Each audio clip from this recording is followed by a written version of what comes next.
entendre, reconnaître, agir sur la parole de Dieu.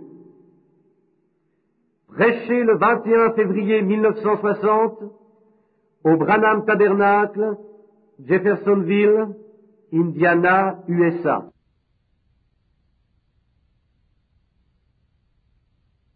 Maintenant, ces bandes, celle de la réunion de ce matin, n'est pas à vendre. Elle est juste pour l'Église ou pour quelqu'un, parce que c'est sur la doctrine.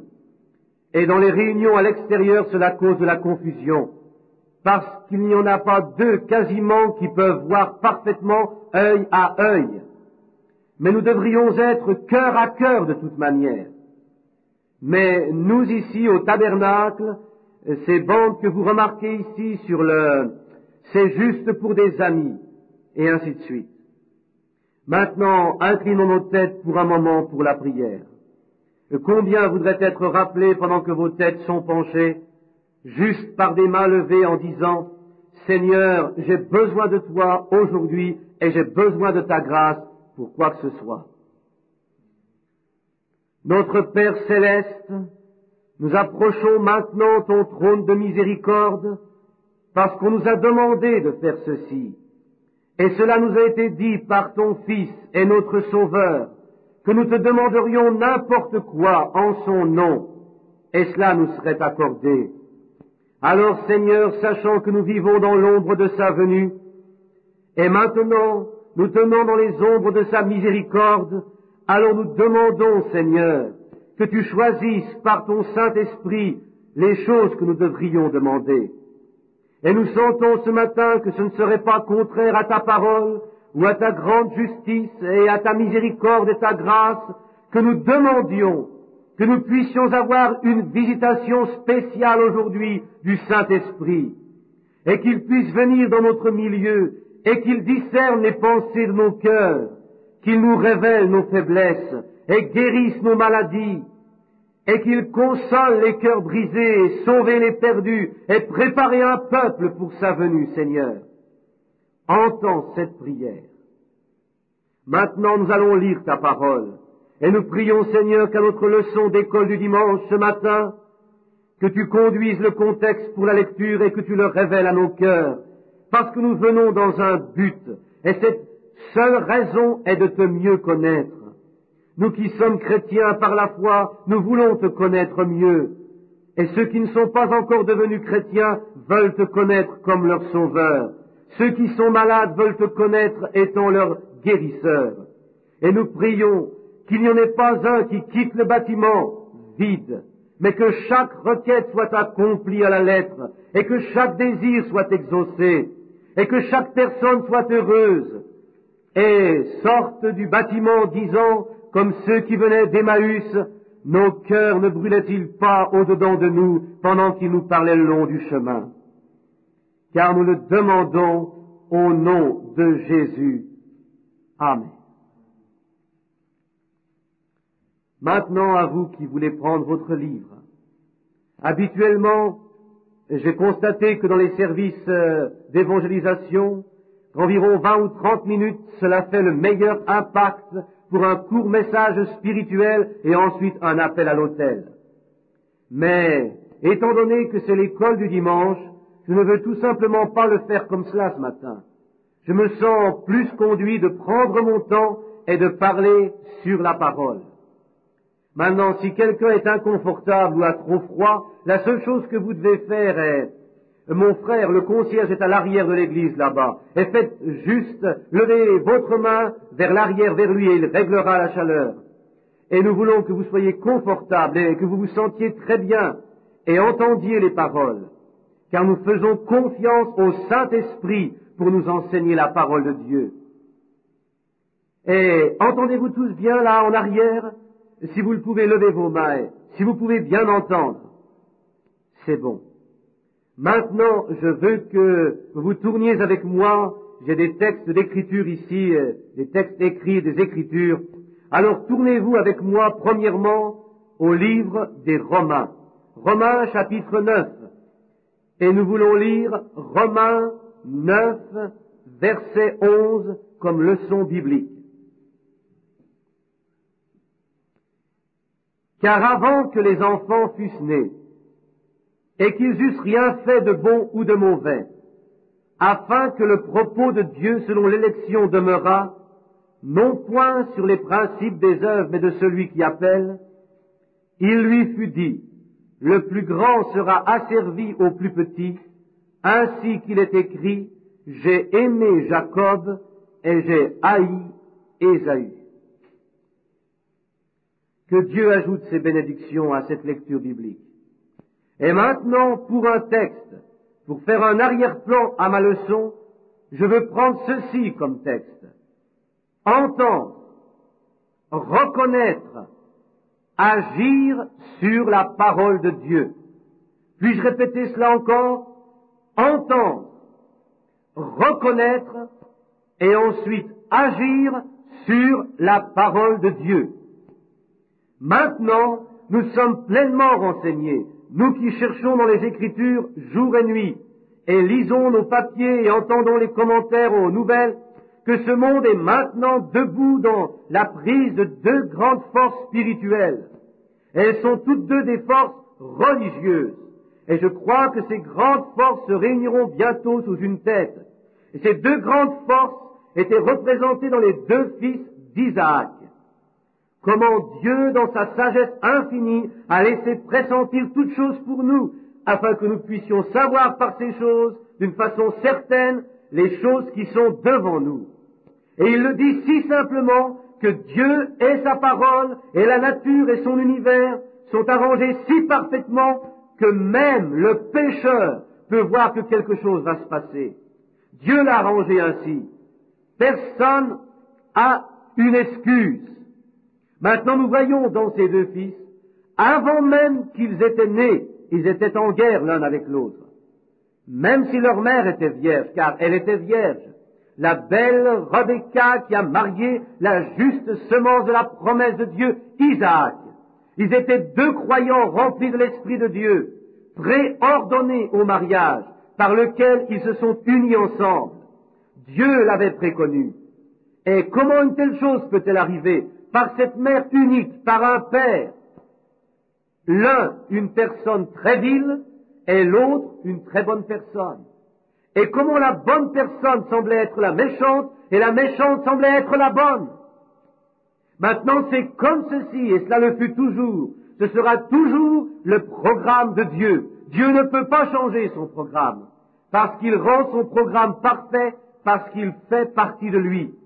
Et dans le jardin d'Éden, le péché était si attrayant qu'il a attiré Ève de la justice au péché. Et dans le même jardin où il y avait l'arbre de vie, il y avait aussi un arbre de mort. Nous le connaissons aujourd'hui, étant la loi du contraste, que là où il y a du bon, il y a du méchant. Là où il y a de la justice, il y a de l'injustice. Et nous ne serons jamais capables, peu importe notre environnement, de nous secouer de la présence de l'un ou de l'autre. Parce que Paul l'a dit, quand je veux faire le bien, alors le malin est présent. Le pécheur ne sera jamais capable de venir et de se mettre en tant que chrétien, ni le chrétien sortir du pécheur. Il y aura là un témoignage de justice et un témoignage de fausseté, toujours. Et vous faites votre choix. Vous devez prendre un côté ou l'autre. Mais dans ces deux fils, il est étrange de savoir qu'avant qu'ils soient nés, tous deux de la même semence, d'Isaac, qui était la promesse. Maintenant, notre leçon est un peu longue, et je veux faire assez de fondements afin que vous puissiez voir exactement ce dont je parle. Et le premier fils, Ésaü, le voilà qui naît. Nous constatons que non seulement ils se battaient, se tiraillaient dans le sein de leur mère, mais ils venaient d'elle en se battant. Ésaü arrivant, et Jacob tenant son talon, et ils se battent encore. Et comment cela peut-il arriver avec un père ou une mère qui sont parfaits, purs, élus, saints et consacrés? Alors, pour baser cela, Dieu appelle par élection. Cela doit être. Peu importe combien bons sont votre père ou votre mère, combien ils étaient gentils, combien ils étaient chrétiens, cela dépend tout de même de vous en tant qu'individu. Vous vous tenez devant Dieu. Et cette leçon nous enseigne que les deux enfants qu'il y avait même par les élus et appelés de Dieu un père, une mère, une femme vierge, un homme saint, et qui finalement ils étaient là descendus pour être, au travers de sa semence vint Jésus-Christ. Et il est né comme un d'entre les morts, il fut mis à l'épreuve, son père avant lui, et il fut promis par cette semence d'Isaac que le monde entier serait sauvé. Et d'un homme comme cela, et son sang si pur, que Dieu ne laissait même pas le Philistin toucher la mer, après qu'Abraham le lui avait donné. Et Dieu envoyait des plaies à sa maison, et il a dit, tu es aussi bien mort. Et il gardait le flot de sang pur. Et Rebecca, une mère juste, pure, envoyée et appelée de Dieu. Et de cette semence sainte vint un renégat et vint un croyant. Voyez-vous? Cela dépend alors des appels de Dieu et de l'élection de Dieu. Et avant que l'un d'eux ne soit né, Dieu a dit, j'ai aimé Jacob et j'ai haï Ésaü. Avant qu'aucun d'eux ne soit né. Alors, comment devrions-nous nous sentir? Quelqu'un dont Dieu vous parle, et il vous invite à venir à sa table et à sa maison, et être son fils et sa fille. Il n'y a rien de plus grand que cela. Et ces deux fils, si nous remarquons leur nature, l'un d'eux était un homme spirituel, c'était Jacob, et l'homme charnel était Ésaü. Mais ils étaient tous deux religieux. Et cette même chose a pris place au travers de l'âge. Le charnel et le spirituel. Ésaü a représenté l'homme de la terre, naturel, religieux, incliné, mais jamais stable. Ce n'était pas en lui de le faire. Il ne pouvait pas le faire. Ce ne fut jamais en lui de vaincre les choses du monde, les choses charnelles. Mais Jacob, c'était si facile pour lui de le faire. Maintenant, Jacob avait un but, et c'était qu'il voulait le droit d'aînesse. Et peu importe comment il l'a eu, il fallait d'abord qu'il l'ait. Et l'esprit de cette naissance est encore représenté dans le monde aujourd'hui. Et cela arrive à la tête maintenant. Le croyant spirituel est l'homme charnel, le croyant charnel. Personne ne pouvait dire qu'ils n'étaient pas tous deux religieux. Ils l'étaient. Ils ne disaient pas que l'un servait une idole et l'autre Dieu. Ils étaient tous deux serviteurs de Dieu. Maintenant, soyez attentifs aux Écritures maintenant à ce sujet, car je suis sûr que cela vous aidera. Voyez-vous? Maintenant, pas tous ceux qui disent « Seigneur, Seigneur » entreront dans le royaume des cieux, mais celui qui fait la volonté de mon Père qui est au ciel. Maintenant, si vous remarquez, Jacob avait une chose qu'il voulait, parce que selon la parole, les bénédictions et les bonnes choses gisaient dans le droit d'aînesse. Et Jacob, c'était son seul objectif. La seule chose qu'il avait en tête, c'était d'atteindre ce droit d'aînesse. Et Ésaü le méprisa. Celui qui actuellement l'avait le méprisait ou il en avait honte. Mais Jacob le voulait. Peu importe comment il l'obtiendrait, il le voulait. C'est comme cela avec le croyant spirituel aujourd'hui. Il se moque combien les gens rient de lui, combien ridicule il doit agir selon la pensée charnelle. Son seul objectif, c'est son droit d'aînesse. Il veut arriver à Dieu, car cela est né en lui. Il ne peut s'en empêcher. Jacob veut dire supplanteur ou trompeur. Mais après avoir trouvé et être venu en possession du droit d'aînesse, il fut changé. C'est la chair. Changé. Il fut alors appelé Jacob, lui Jacob, un prince avec le Seigneur. Celui qui a lutté avec lui. Et le croyant charnel aujourd'hui, oh, pour autant que j'aille à l'église et que je fasse ce qui est bien, quelle différence là fait-il? C'est le groupe d'Ésaü. Il se moque, il dédaigne encore son droit d'aînesse. Il ne le veut pas vraiment. Mais Jacob l'aimait. Et l'homme spirituel aujourd'hui, et les femmes spirituelles, qui sont élues, prédestinées de Dieu, à venir à la vie éternelle, s'ils doivent vendre tout ce qu'ils ont, s'ils doivent enlever leur nom de chaque livre d'église dans la nation, ils veulent toujours ce droit d'aînesse.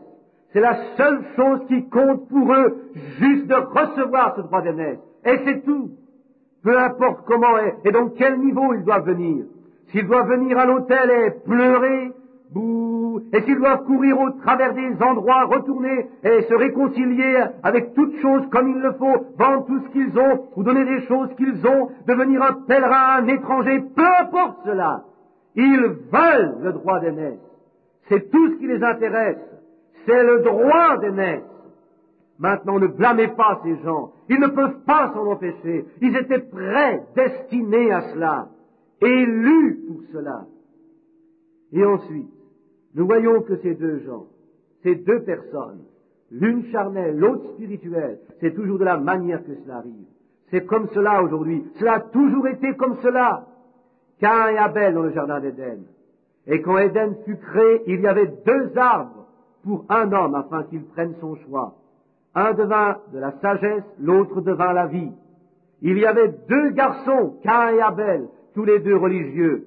L'un d'eux désirait la vie éternelle, et il offrit à Dieu par la foi un sacrifice plus excellent que Caïn. Un type parfait des églises aujourd'hui. L'église naturelle est l'église spirituelle. Et il n'y a pas de doute que je parle aux deux classes maintenant, et peut-être par la bande qui parlera à des dizaines de milliers d'entre eux. Mais regardez, l'église naturelle, c'est juste l'église charnelle. Ils ne peuvent jamais s'élever au-dessus de cette petite chose de « je suis membre de l'église, si je vais à l'église, si je fais de mon mieux, c'est tout ce que Dieu exige ». Maintenant, c'est la même chose que Caïn a fait. Il alla, il érigea un autel, il fit un sacrifice, il apporta les fruits de la terre et il dit « le voici, ô Dieu, c'est ce que j'ai de mieux, prends-le ou laisse-le ». C'est comme cela que croit le croyant charnel aujourd'hui. Seigneur, j'irai à l'église, je me joindrai au meilleur groupe que je peux trouver. Je payerai mes dettes à l'église, je ferai ce qui est bien. Maintenant, voici ce que je peux faire de mieux. J'aiderai à acheter du charbon pour la veuve. Je donnerai du linge aux enfants orphelins. C'est très bien, il n'y a rien contre cela. Mais c'est cela et c'est tout. Si tu le veux, prends-le. Si tu ne le veux pas, tu n'es pas obligé de le prendre. Maintenant, c'est l'église ou l'attitude de l'église charnelle aujourd'hui. Mais l'église spirituelle, Abel, par révélation, par grâce, il a vu au-delà de cela. Et par la foi, il a offert à Dieu un sacrifice plus grand que Caïn. Et cela témoignait de sa justice, de Dieu. La même chose s'est produite avec Ismaël et Isaac. Un était de la chair et l'autre était de l'esprit. Un de la femme esclave, l'autre de la femme libre. La même chose est arrivée en Israël et Moab. Deux grandes églises se réunissant ensemble. Et lorsqu'Israël voulait aller à sa place promise d'église spirituelle, le peuple de Jacob, Israël en chemin, le peuple d'Ésaü les rencontrèrent. Moab, l'église puissante, et le grand dirigeant de l'église, Balaam, descendit pour maudire son frère, mais il se rendit compte qu'il ne pouvait pas maudire son frère. Il échoua avec l'aveuglement de ses yeux de voir le plan prédestiné, cela, et de voir la parole de Dieu.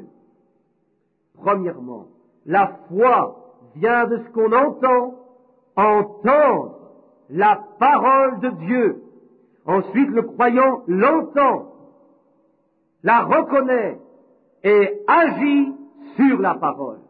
L'homme charnel l'entendra, le son de cela, mais jamais entendre veut dire comprendre. Si un homme ne naît de nouveau, il ne peut voir ni comprendre le royaume de Dieu. Maintenant, voici Israël qui monte avec la promesse de Dieu. Il se rendait à la terre promise, pas des infidèles, mais des croyants dans le même Dieu qu'Israël avait. Il sortit pour essayer de maudire son frère, parce qu'il disait que son frère était sûrement injuste, parce qu'il avait fait beaucoup de choses qui étaient mauvaises. Mais voyez-vous, il a manqué de voir l'élection. La même chose avec Ésaü et Jacob.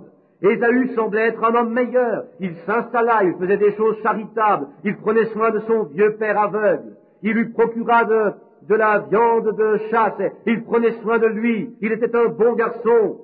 Il y a beaucoup de choses que les croyants charnels font dans la forme de la religion, et dans les sociétés, payant les comptes d'hôpitaux pour les gens et toutes ces choses religieuses. Mais ce n'est pas ce dont je parle.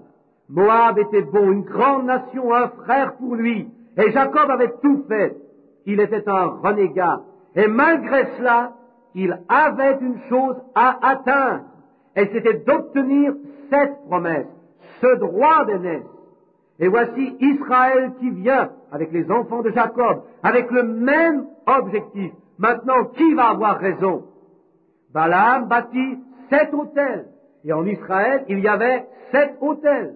Balaam a offert 7 sacrifices de bestiaux lavés. Et Israël a offert 7 sacrifices de bestiaux lavés. Là, aussi loin qu'ils peuvent le porter rituellement, Moab était tout aussi religieux qu'Israël. Ésaü était tout aussi religieux que Jacob. Et Caïn était tout aussi religieux qu'Abel. Mais c'est l'élection qui tient ferme. Oh, combien aveugles! Comme les enfants d'Ésaü étaient aveugles, spirituellement parlant. Les Moabites, ils regardèrent en bas sur Israël et dirent, regardez-les, ils ne sont pas une dénomination, ils sont un groupe de renégats, ils vivent dans des tentes. Et ils étaient une grande nation, et ils ont fait le mal, ils n'ont pas d'organisation parmi eux, ils se dandinent autour suivant un prophète. Mais ils manquèrent de voir le serpent d'airain et le rocher frappé qu'elle est devant eux. Ils échouèrent de voir ce groupe élu qui était appelé horde et qui suivait l'ordre divin de Dieu pour la terre promise. C'est comme cela aujourd'hui. Ils disent, c'est un groupe de holy rollers, c'est un groupe de gens qui font ceci, cela ou autre chose, mais ils échouent. Ils ne voient pas que ces gens suivent la direction de la parole de Dieu. Israël était en chemin vers la terre promise. Et Dieu, dans sa parole, a fait une promesse. La raison pour laquelle Jacob choisit de trouver ce droit d'aînesse, peu importe, il voulait l'avoir, parce qu'il savait que ce droit d'aînesse tenait les bénédictions qu'il tenait la vie. Il ne se préoccupait pas comment il l'aurait, mais d'abord qu'il l'aurait. C'est la chose la plus importante. Par quel avion il arriverait, cela n'importe pas. Il le voulait, et il doit l'avoir, et il l'a eu. Ô bienheureux ceux qui ont faim et soif de la justice, car ils seront rassasiés. Il était en chemin, et il courait après cela, et il l'a reçu. Israël était en chemin pour la terre promise. Peu importe combien de Moabites et de malédictions qu'ils essayaient de leur donner, ils se dirigeaient tout droit vers la terre promise. Et aujourd'hui, jamais vous, peu importe combien de lois ils donnent, combien de persécutions, combien de choses viles qu'ils disent, combien de fois ils vous appellent de saints comédiens, combien de fois ils disent ces choses viles, l'Église ira de l'avant. Elle doit le faire. Elle reste dans la parole de Dieu. Une fois, deux rois sont venus ensemble. Et l'un d'eux était Akab, un mauvais, et l'autre était Josaphat. L'église spirituelle et l'église charnelle. Akab était un croyant du bord de ligne, de frontière. Il avait des prophètes. Ils n'étaient pas des infidèles, ils n'étaient pas des idolâtres. Ils étaient des prophètes israélites. Mais ils étaient tous enseignés et nourris et vêtus par le roi Akab. Cela devint comme un endroit où ils avaient tous la poussée politique. Josaphat entra. Et en descendant, il fit une alliance, ce qui est faux. Vous ne devriez jamais vous lier avec des incroyants. Nous ne devrions jamais en aucun cas mettre nos noms dans les livres, dans les églises, qui ne croient pas le plein évangile. Jamais vous aurez du trouble. Et ils eurent du trouble. Et cet homme juste dit, ne devrions-nous pas consulter le Seigneur premièrement, et nous renseigner si nous devrions aller à Ramoth-Gilead? Maintenant, regardez comme cela avait une belle apparence. Nous possédons Ramoth-Gilead, c'est notre propriété. Les Syriens l'ont pris du Dieu vivant. Ne devrions-nous pas monter et posséder cette terre? Et il rendit son sermon si beau, et si légal, et si juste, jusqu'à ce que Josaphat tombe pour cela. Et aujourd'hui, les hommes se tiennent à la chair avec de beaux sermons, de l'intellect, de l'éducation, jusqu'à ce qu'ils expliquent la puissance du Saint-Esprit, si loin de la Bible. Ils peuvent expliquer la guérison divine très loin. Ils peuvent expliquer le parler en langue, les interprétations. Ils peuvent expliquer le baptême du Saint-Esprit pour un autre jour. Mais un homme qui est élu de Dieu, un homme, mes brebis entendent ma voix. Et si vous avez cette élection de Dieu sur vous, cela ne vous achoppera jamais. Et Josaphat dit, le roi juste dit, n'y a-t-il pas un prophète afin de consulter le Seigneur? Akab allait de l'avant sans cela. C'est comme cela que l'église charnelle fait aujourd'hui. Oh, ils ont des séminaires pleins de prédicateurs, de grands hommes, de grands professeurs, intellectuels, rusés, spirituels. Oh, très loin dans l'intelligence de l'église spirituelle. Et dans les jours de Noé, en ces jours, regardez l'église naturelle. Qui était-il? Des scientifiques, des bâtisseurs, des hommes rusés, mais les élus. Enoch et Noé étaient des bergers et des fermiers humbles, pas éduqués, pas rusés, mais connaissant leur Dieu. Quelque chose en eux se mouvant, les appelant. Nous irons dans cela dans quelques moments. Oh, comme de raison le charnel les a. certainement, nous l'avons, j'ai un séminaire là en bas qui est plein. Et ils en amenèrent 400. Maintenant, ce ne sont pas des infidèles, ils étaient des adorateurs du Dieu Jéhovah. Ils montèrent et ils dirent, ayons un peu de temps et nous prophétiserons. Alors ils se réunirent tous et ils revinrent avec la parole du Seigneur. Et ils dirent, ainsi dit le Seigneur, les prophètes israélites, ainsi dit le Seigneur, montez, le Seigneur est avec vous, et vous prendrez Ramoth-Gilead parce qu'il appartient vraiment à Israël. Et l'un des hommes, chef, alla lui faire 2 grandes cornes en fer comme représentant des symboles qu'il allait repousser les autres. Et il dit, avec ceci, Israël vaincra, ou vous pousserez les Syriens en dehors de Ramoth-Gilead. Mais Josaphat, quelque chose en lui, oh, j'espère que Dieu ancrera cela dans vos cœurs. Ce n'est rien dans lequel vous pouvez vous éduquer, ce n'est rien dans lequel vous pouvez lire jusqu'au temps d'y parvenir. C'est ce que Dieu fait pour vous par élection. Ce n'est pas celui qui court ou celui qui... C'est Dieu qui montre sa miséricorde. Et Josaphat dit, ils sont des gens bien habillés.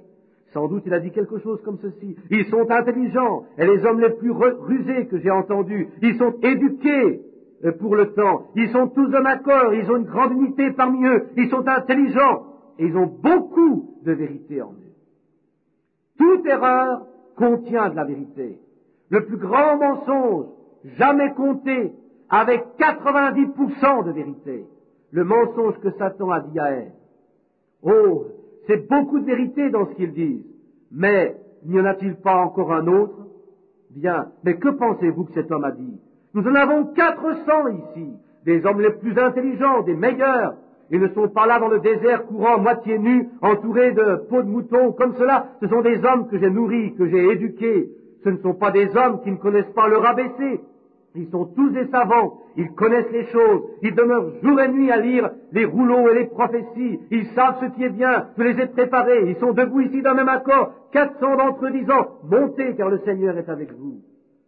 Mais si je pouvais lire la pensée de Josaphat quelques minutes, il y a quelque chose qui n'enregistre pas, dirait-il. Il semble y avoir quelque chose qui ne semble pas bien.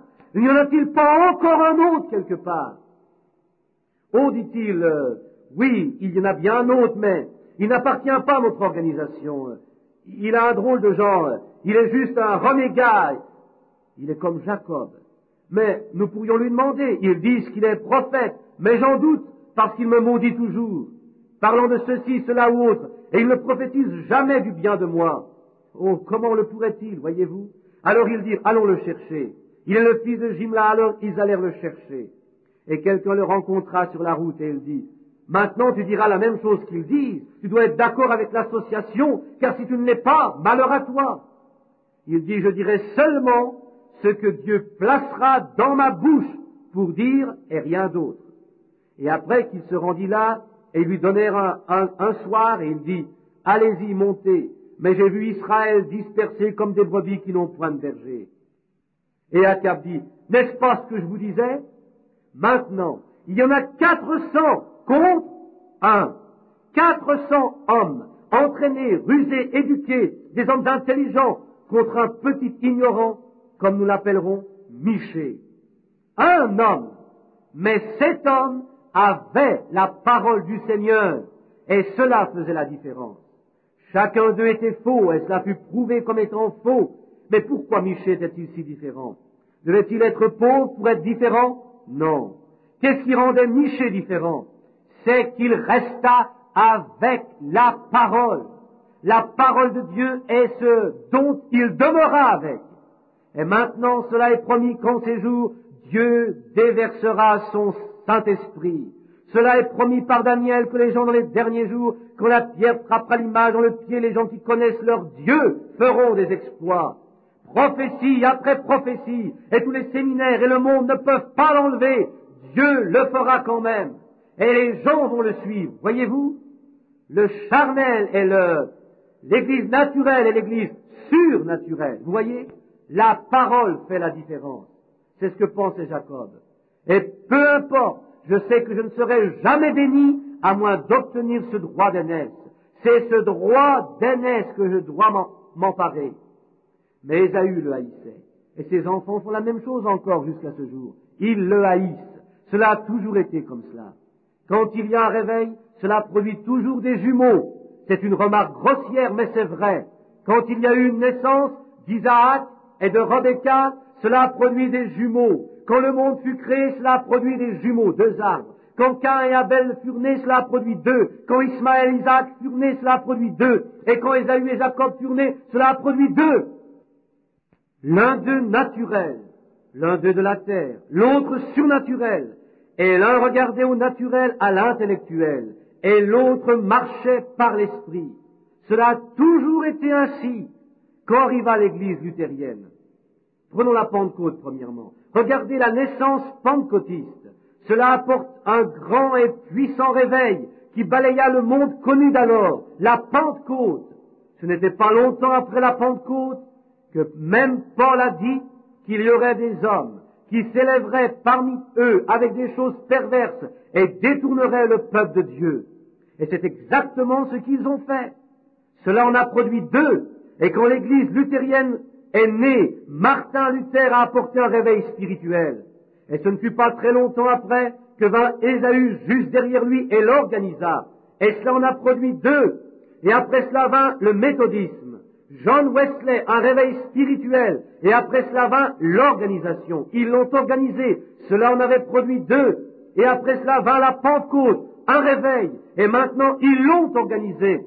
Et maintenant, ils s'installent pour l'organisation. Et cela en produit deux.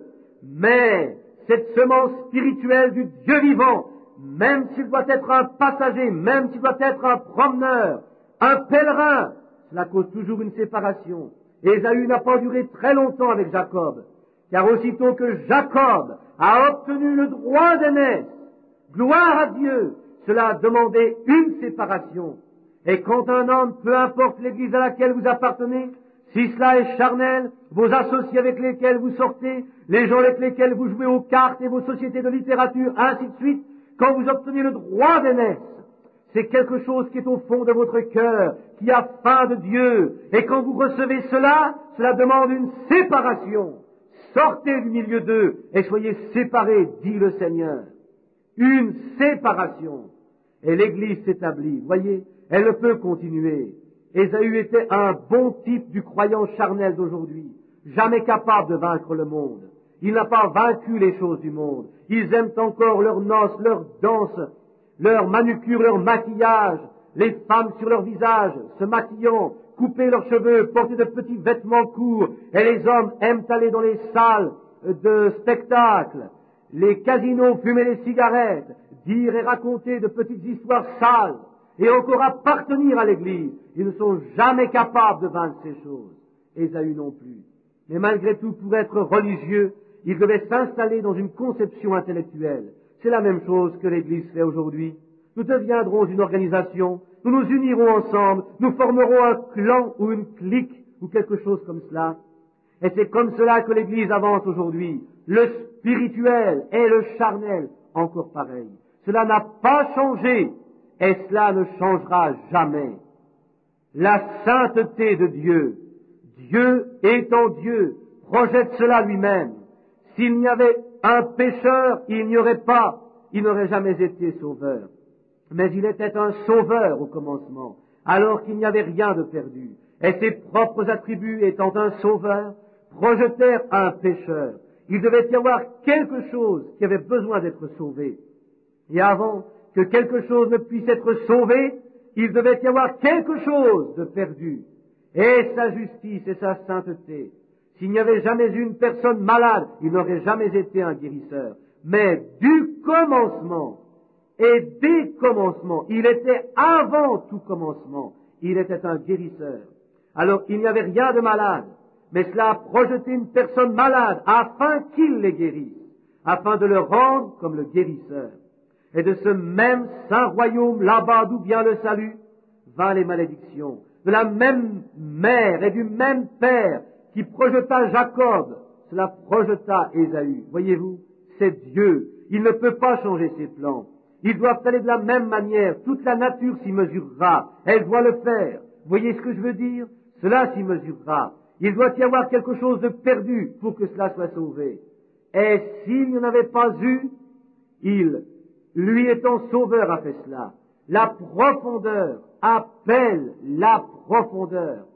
Tout comme le petit garçon dont je parle souvent, mangeant les gommes à crayon et la pédale même d'une bicyclette. Il avait besoin du soufre. Et tant qu'il y avait quelque chose qui le faisait désirer le soufre, il devait y avoir du soufre quelque part, premièrement. Il devait y avoir du soufre avant qu'il en ait le désir. Et le soufre le projeta et ensuite il retourna au soufre. C'est de la manière que Dieu est un sauveur. Et il devait y avoir quelque chose de perdu afin qu'il puisse le sauver, pour faire de lui un sauveur. C'est tout ce que cela fait, c'est flatter Dieu. Tout est en lui, pas dans un prédicateur, pas dans une église, pas dans une organisation, mais en Dieu, afin que l'élection soit parfaite. Voyez, c'est en lui. Oui, les luthériens.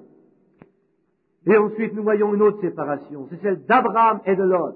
Ils étaient frères. Mais Lot pensait charnellement. Il sortait toujours d'une grande chose, quelque chose avec beaucoup de clinquant là-dessus. Tout comme un singe, comme je dirais, qui essaie toujours de rejoindre les choses brillantes. Cet esprit n'a pas laissé les gens aujourd'hui. Ils essayeront d'atteindre ils vont à la ville. Mais ils n'iraient pas à une petite cabane comme celle-ci, voyez-vous? Ils veulent la plus grosse église qu'il y a en ville, le pasteur le plus intellectuel, où les gens les mieux habillés vont, où le maire va dans la ville. Et c'est encore cet esprit d'Ésaü. Il avait vraiment le droit d'aînesse au début, il s'appelait l'église, mais ils le perdent parce qu'ils le dédaignent. Vous ne pouvez pas conduire ces gens-là sur leurs genoux, et au point qu'ils crient et supplient Dieu, et qu'ils sortent et qu'ils aient un service de guérison, et qu'ils supportent la persécution du monde, et reçoivent le Saint-Esprit. Ils ne feront pas cela. Ils dédaignent tout cela. Ils appellent cela un groupe de saints comédiens. C'est tout comme la Bible l'avait dit. Ils le font parce que c'est leur nature. C'est leur nature, comme le corbeau et la colombe, les deux natures. Ils le désirent parce que c'est ce qu'ils sont. Ils ne verront jamais l'autre parce qu'ils ne sont pas nés pour le voir. Et l'autre, vous ne pourriez l'en tenir éloigné parce que c'est l'élection de Dieu. Il est né pour être un homme spirituel ou une femme spirituelle. Quelque chose en lui l'appelle à cela. Oh, j'espère que cela vous pénètre jusqu'à ce que vous voyez ce que je veux dire en terminant maintenant. Maintenant, Abraham, rappelez-vous, autant qu'ils étaient associés ensemble, l'église naturelle et l'église spirituelle, ils n'ont jamais reçu la bénédiction. Jacob ne fut jamais béni tant qu'il ne se sépara pas d'Ésaü. Abraham ne fut jamais béni jusqu'à ce qu'il se sépare de Lot. Lot avait ses propres petites réunions de prière dans son église là-bas. Il enseignait ses fils et ses filles et les autres. Mais il vivait une telle vie que lorsqu'il parlait de la fin du monde, il riait de lui. La même chose aujourd'hui. Vous parlez de la guérison divine et la puissance de Dieu, ainsi de suite. Il riait de cela. C'est le même esprit. Ce sont les deux grands esprits religieux qui ont le monde en main, le croyant et l'incroyant, le croyant et le soi-disant croyant, et celui qui imite l'autre. Alors, quand Abraham se sépara, avez-vous remarqué Jésus lorsqu'il parla de sa seconde venue? Il dit, comme il en était au jour de Noé, il mangeait, buvait, se mariait, mais quand il parla des jours de Lot, il n'a rien dit à ce propos. Comme dans les jours de Lot, ceci c'est pour la révélation. Surveillez ce qui arriva au jour de Lot. Lot était là, à Sodome, bien installé intellectuellement. Il était devenu un des grands hommes de la ville, le juge. Il était assis aux portes et il jugeait les gens. Et sa femme était membre de toutes les sociétés qu'il y avait dans la ville, et ses filles aussi, et tous les autres. Ils étaient mariés avec les célébrités, les intellectuels, bien éduqués, intelligents et humoristes. Et Abraham vivait dans une tente sous un chêne. Mais un jour, ils eurent tous les deux une visitation.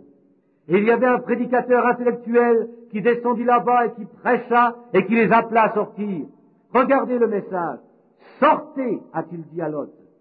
Et il n'aurait jamais été appelé à sortir si ce n'était pas à cause de la miséricorde d'Abraham. Il a dit, si je trouve 50 hommes, l'épargneras-tu? Si je puis trouver 30 hommes, puis, et si j'en trouve 10, c'est aussi loin qu'il a pu aller. Il ne pouvait même pas en trouver 10 parmi eux. Pas surprenant. Ainsi en était-il au jour de Noé. Rappelez-vous, Noé n'était pas le type de l'Église. Enoch était celui qui n'entra pas dans la tribulation, mais il fut changé avant que la tribulation ne commençât. Enoch est allé à la maison. Il ne passa pas par la tribulation. Noé passa au travers. Maintenant, surveillez attentivement comme nous approchons cela. Surveillez quelle sorte de signe a eu Abraham et sa famille. Ils ont eu le surnaturel. Abraham, comment savait-il qu'il était Abraham? Où est ta femme Sarah? Comment savait-il qu'il était marié ou avait une femme du nom de Sarah? Elle est dans la tente. Maintenant, un homme était assis là, mangeant de la viande, buvant du lait, mangeant du pain de maïs. Où est ta femme Sarah? Comment savait-il cela? Comment le savait-il? Pensez-y. Vous appelez, vous gens spirituels, laissez ceci s'infiltrer en vous. Comment savait-il cela, alors qu'il agissait comme un étranger, avec de la poussière sur ses vêtements? Et quand Abraham a dit, elle est dans la tente, derrière toi, et il dit, un pronom personnel, cet homme, Dieu se faisant connaître dans la chair, Dieu, Abraham l'appela Elohim, je vais te visiter, je vais garder ma promesse, et selon le temps de la vie, je te visiterai, et vous aurez ce garçon dont je vous ai parlé. Et Abraham 100 ans, Sarah 90 ans, et Sarah tout au fond de la tente. Il y avait environ 4 petites tentes, c'était la principale tente, assise en arrière, derrière les panneaux, elle écoutait, et elle entendit, et au fond de son cœur, elle souriait disant, moi, une vieille femme de près de 100 ans et mon Seigneur, son mari, mon Seigneur étant vieux, pensez que nous pourrions avoir du plaisir ensemble à nouveau comme de jeunes gens mariés? Oh, comment cela peut-il être? Elle a souri un peu, et il avait le dos tourné à la tente, et il dit, pourquoi Sarah a-t-elle ri? Oh, frères, nous y voilà. Regardez l'église charnelle qui leur prêche l'évangile. Un Billy Graham moderne, et les autres prêchant l'évangile. Sortez de là! Mais sont-ils sortis? Non. Très peu. Et surveillez le groupe d'Abraham. Les appeler, maintenant remarquez. Et lui donna ce signe, et il le crut. Et il disparut de devant lui, et il s'en alla. Oh, comme cela a toujours été la séparation, pour les appeler au dehors. Maintenant, ces deux esprits, je dois me dépêcher maintenant, afin d'en arriver à l'endroit que je veux que vous voyez. Ces deux groupes se sont associés intimement tout au travers des âges, depuis le commencement du temps. L'Église naturelle, l'Église spirituelle. Et ils ont passé à travers l'Ancien Testament, ils ont passé à travers le Nouveau Testament, et ils sont ici, aujourd'hui. Maintenant, il y a environ 2000 ans, et cela arrive à une tête ou à un sommet. Et cela se rencontrait dans deux hommes. L'un d'eux était Jésus-Christ, et l'autre Judas l'Iscariote. Maintenant, Jésus associait la venue, sa seconde venue. Ces deux esprits, dit-il, seraient beaucoup plus différents qu'ils étaient jadis. Maintenant, c'est ici que je veux que vous revêtiez vos vêtements de gloire. Ces deux esprits seront différents, parce que Satan vint, et il a vécu dans un homme qui était un membre de l'Église, Judas l'Iscariote, qui vivait dans l'Église charnelle, et qui était toujours un ami de l'Église. Mais il entra et séduit, ou pensait qu'il séduisait son frère. Il entra, il fit semblant d'être l'un d'entre eux. Il a goûté les bonnes choses de Dieu. Il continua tout le long dans l'esprit, semble-t-il. Il sortit, il prêcha l'Évangile, il chassa les démons. Mais tout au fond de lui, tout le temps, il était Judas pour commencer. La Bible dit, il est né le fils de perdition. Maintenant, rappelez-vous, il y avait une église charnelle là-bas sous Ésaü. Il y avait les pharisiens, les sadducéens, mais surveillez ce gaillard qui se pense Justin, qui sera d'accord avec le message pour un temps, mais il ne veut pas trop mettre ses mains là-dessus. Voyez-vous ces esprits? Jésus a dit, ce sera si près de la vraie chose qu'il séduirait les élus si c'était possible. Si vous le remarquez, si c'était possible, mais ce n'est pas possible. Voyez-vous, il séduira. Maintenant surveillez, pas juste l'église charnelle, celle là-bas, l'église de routine charnelle, le groupe d'Ésaü. Nous avons maintenant le groupe de Judas, qui est beaucoup plus traître, venant tout juste dans les mains de la bénédiction, tout comme Hébreux 6, 10, comment il est dit étant déjà rendus participants ayant goûté les puissances du monde à venir. Ils ont fait toutes ces choses et ensuite, parce qu'ils ont reçu la connaissance de la vérité et qu'ils s'en détournent volontairement, qu'est-ce que c'est? Et qu'ils foulent à leurs pieds le sang de l'alliance par lequel ils furent sanctifiés, accomplissant une chose impure. Oh, laissez-moi vous donner une illustration. La voici. Voici un homme. Il est un bon garçon, un bon gaillard. Il est appelé. Il sent dans son cœur qu'il veut être ministre. Très bien. Il accepte Jésus comme sauveur personnel. Il est un bon garçon. Personne ne peut rien dire contre lui. Et après quelque temps vient le sujet de la sanctification. L'homme convoite quand il regarde les femmes et il pêche, voyez-vous. Ensuite, la prochaine chose, la chose suivante, peut-être qu'il a fumé et il veut fumer. Peut-être qu'il veut jouer et prendre des risques. Peut-être veut-il faire des mauvaises choses. Il sait qu'il ne devrait pas faire cela. Alors il dit, ô Dieu, applique le sang de Jésus sur moi et sanctifie-moi. Et il devient sanctifié. Il peut crier, louer le Seigneur et faire des choses aussi, sortir et faire des choses. Rappelez-vous, Jésus a dit que ce type serait là en ce jour. Plusieurs viendront et diront, Seigneur, n'ai-je pas prophétisé, c'est-à-dire prêché, n'ai-je pas chassé des démons en ton nom? Jésus dira, je ne vous ai jamais connu, vous qui commettez l'iniquité. Voyez-vous? Mais ils sont là. Maintenant, surveillez ceci. Nous arrivons à 1/100e de million près d'un cheveu jusqu'au tranchant aigu de l'Évangile, plus tranchant qu'une épée à 2 tranchants pénétrante, jusqu'à partager la moelle des os. Un discerneur. Alléluia. Dieu, quelle traverse. Un discerneur des pensées du cœur. C'est l'Évangile, la puissance de Dieu, la parole de Dieu manifestée est l'Évangile. Vous dites, la Bible dit que c'est cela la parole de Dieu. Eh bien, la parole manifestée, c'est l'Évangile. L'Évangile nous est parvenu non pas par la parole seulement, mais par la puissance et les démonstrations du Saint-Esprit pour démontrer la puissance, pour faire vivre l'Évangile.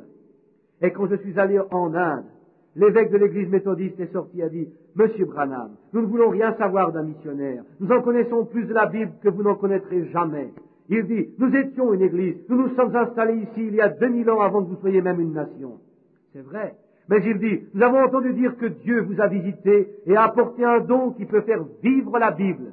Il dit, c'est ce dont nous sommes intéressés. Oh, voyez, l'homme était un fils, pas un petit-fils, comme David disait. Voyez-vous? Nous voulons savoir, est-ce vrai? J'ai dit, certainement c'est vrai. Jésus-Christ est le même hier, aujourd'hui et pour toujours. Et maintenant, remarquez-le, l'Église naturelle persécutant l'Église spirituelle. Maintenant, nous constatons que Judas prétendait être un frère. Et cela monta et cela atteint un sommet.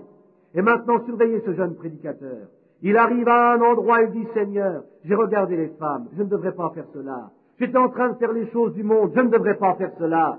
J'ai dépensé mon argent dans les courses de chevaux, je ne devrais pas faire cela. Je suis allé tous les soirs à des films, je ne devrais pas faire cela. Je me suis plu à regarder des photos vulgaires et des choses comme cela. J'ai des photos de femmes dans ma chambre, je ne devrais pas faire cela. Ce sont les choses du monde. Sanctifie-moi, Seigneur. Et le Seigneur dit, très bien, je le ferai. Et il applique le sang de Jésus-Christ et il le sanctifie. Et ensuite, quand il a fait cela un soir, il passe ici, il entend quelque chose, il entre, il écoute, il entend parler du baptême du Saint-Esprit, le remplissage de l'Esprit, et il regarde vers cela. Oh, n'est-ce pas merveilleux? Mais cela pourrait ruiner mon ministère si je prêche cela. Cela causerait que maman me chasserait de la maison. Il me renverrait de mon église si j'osais aller dans cela. Oh, je ferais mieux de laisser cela. Bien, laissez-moi regarder à travers cela. Oui, c'est la vérité, la Bible.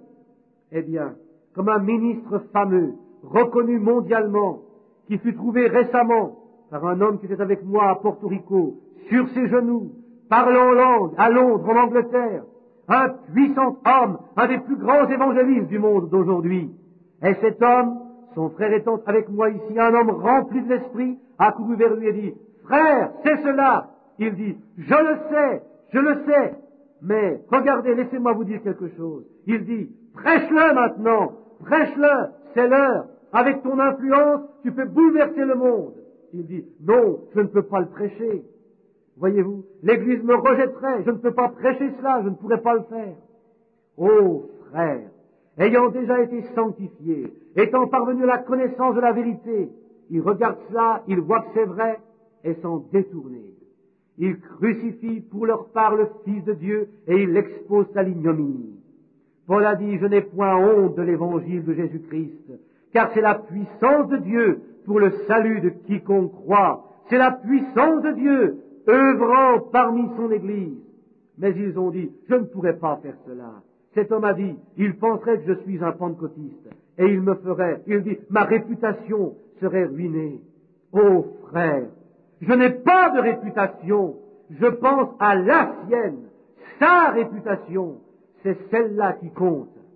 Mais maintenant, voyez-vous comment près vous pouvez y venir, et comptez-le, foulez à vos pieds le sang de l'alliance par lequel vous avez été sanctifiés. Une chose qui le sanctifia à la sortie du monde, essaya de le placer dans cela, et ensuite il regarde à cela, il a la connaissance de cela, il se détourne de cela. Il ne reste plus de sacrifice pour le péché, dit la Bible, mais une attente terrible du jugement et l'ardeur d'un feu qui dévorera les rebelles. Car à moi la vengeance, dit le Seigneur, celui qui dédaigna la loi de Moïse mourut sans miséricorde, sous 2 ou 3 témoins. Combien plus grande sera la punition ou plus grave le châtiment, malgré sa dignité, quand un ministre foule à ses pieds le sang de Jésus-Christ, après avoir reçu la connaissance de la vérité, et qu'il compte cela pour une chose impure. Ouh, voyez où nous en sommes. Jésus a dit, soyez prudents. Voyez comment Judas était. Il était bien avec eux. Il était l'Ésaü, encore plus grand pour cet âge-là. Il était le trompeur, la personnification plus grande encore dans cet âge-là. Et le voici qui remonte encore jusqu'ici, un frère de Jésus, un prétendu frère. Mais dans son cœur, il était avec la vieille église charnelle tout le temps, parce que c'est là qu'il a vendu Jésus. Il a vendu Jésus, son droit d'aînesse, tout comme Ésaü l'a fait pour un plat de lentilles. Il a vendu son droit d'aînesse pour 30 pièces d'argent. Et plusieurs hommes et femmes d'aujourd'hui ont vendu leur droit d'aînesse spirituel pour de la popularité, pour une petite chose du monde à laquelle vous ne vaincrez jamais, pour de petites femmes portant du maquillage, se coupant les cheveux, portant des vêtements courts, pour les hommes, pour de petites histoires sales, fumant des cigarettes, quelque chose du monde. Si vous aimez le monde ou les choses du monde, l'amour de Dieu n'est pas en vous, dit la Bible. Je ne veux pas vous faire mal, mais vous êtes à la fin. Nous arrivons maintenant, nous montons l'échelle rapidement maintenant. Voyez-vous comment cela est? Ils le font. Ils sont prédestinés. Ils ont peut-être personnifié, être aussi gentils et humbles, tout aussi près comme des chrétiens, si près qu'ils séduiraient les élus même. Mais vous les reconnaîtrez par leurs fruits. Une femme avec des shorts n'a jamais eu l'air d'une chrétienne, à mon avis. La Bible dit que c'est une chose mauvaise et honteuse pour une femme de se couper les cheveux. Seulement une femme dans la Bible s'est maquillée, et c'était Jézabel. Et qu'en est-il des hommes, vous les hommes, qui êtes supposés être des hommes chrétiens, et qui laissez vos femmes faire ces choses, alors que Dieu vous rendra responsable pour cela? Aucun homme, cela est charnel. Oh, je vais aller ici, joindre l'église ici. Pensez-y, c'est exactement ce que les Écritures ont dit qu'ils feraient, et c'est exactement ce qu'ils ont fait. Et c'est ce qu'ils ont fait, des compromis. Quelqu'un a dit, Billy, si tu n'arrêtes pas cela, tu vas éloigner tout le monde. Mais il y a une chose qui ne partira pas, le Saint-Esprit, parce que c'est la parole. Et le vrai croyant prédestiné ne partira pas, parce que c'est de la nourriture pour son âme. Il aime cela, et rien ne peut l'éloigner de cela. Il fera tout comme Jacob, mais il veut son droit d'aînesse. Il se tiendra là, peu importe si cela lui coûte chaque ami qu'il a, si cela lui coûte son travail, si cela lui coûte sa qualité de membre de l'Église, si cela lui coûte tout, il le fera quand même, car il ne peut s'en empêcher. Il y a quelque chose en lui qui bouge, la profondeur, qui appelle la profondeur. Oh, nous y voilà, quelque chose en lui. Regardez, tout ce que vous voulez trouver dans la Bible, et le prendre ici, retournez à la Genèse et voyez d'où cela provient. Voyez d'où cela peut venir. tous les esprits, tous les mouvements d'aujourd'hui, cela retourne à la Genèse. C'est ce que nous avons fait pour vous prouver ces choses que vous voyez, amis. N'oubliez pas cela, ne laissez pas cela vous passer par-dessus la tête, que cela s'infiltre en vous. Ce sont les choses de Dieu, cela arrive à un sommet, et Jésus a prédit que cela viendrait à un sommet encore dans les derniers jours. Et cela serait comme cela, le sceau de Dieu et la marque de la bête, deux puissances spirituelles œuvrant ensemble. Maintenant, nous savons tous que le sceau de Dieu est le droit d'aînesse, le baptême du Saint-Esprit. Éphésiens 4:30 dit, n'attristez pas le Saint-Esprit de Dieu par lequel vous avez été scellés pour le jour de la rédemption. Et quand ils sont nés de nouveau, ils ont été remplis du Saint-Esprit. Le Saint-Esprit est la nouvelle naissance. Nous savons cela. Vous êtes engendrés de l'Esprit. J'avoue cela. Mais jusqu'à ce que vous naissiez. Il y a un bébé engendré dans le sein de sa mère qui a une sorte de vie. Voyez, c'est une vie. La petite cellule de son corps qui se tord, il donne des coups de pied, il saute comme cela. Mais quand il est né, il a... Frère Branham frappe dans ses mains, imitant une fessée, note de l'éditeur. Juste comme cela, et ensuite il crie, et il devient une âme vivante. Et le bébé peut aller à l'église et dire, oh, je crois à l'église, j'irai, je ferai ceci, et je suis un bon, je veux bien faire. Mais ce dont il a besoin, c'est d'une fessée de l'Évangile pour le réveiller et crier pour la vie éternelle. Et le Saint-Esprit crie en cela comme il ne l'a jamais fait auparavant. Et c'est une nouvelle créature qui est née de l'Esprit. Ensuite, il commence à croître et à demeurer en Dieu. Voyez, tout comme un bébé naturel qui a sa demeure dans le monde. Et ensuite, si ce tabernacle terrestre est détruit, nous en avons un autre qui nous attend. Voyez, tout comme le corps naturel qui vient, il y avait un corps spirituel pour le recevoir quand il est sorti de sa mère. Et quand il est sorti de sa mère, de la terre qu'il est, il est dans son sein maintenant, grognant et criant, oh Dieu, grognant, œuvrant, devenant vieux, et la maladie et tout l'attaque, l'esprit intérieur cherche un pays au-delà de la rivière.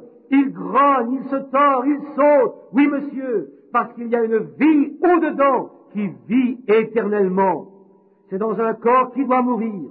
Et quelquefois, tout comme une mère qui laisse tomber le bébé naturel, et le corps spirituel le reçoit, la terre le laissera tomber, le corps du naturel laissera tomber, et le corps physique ou le corps céleste l'attrapera au-delà.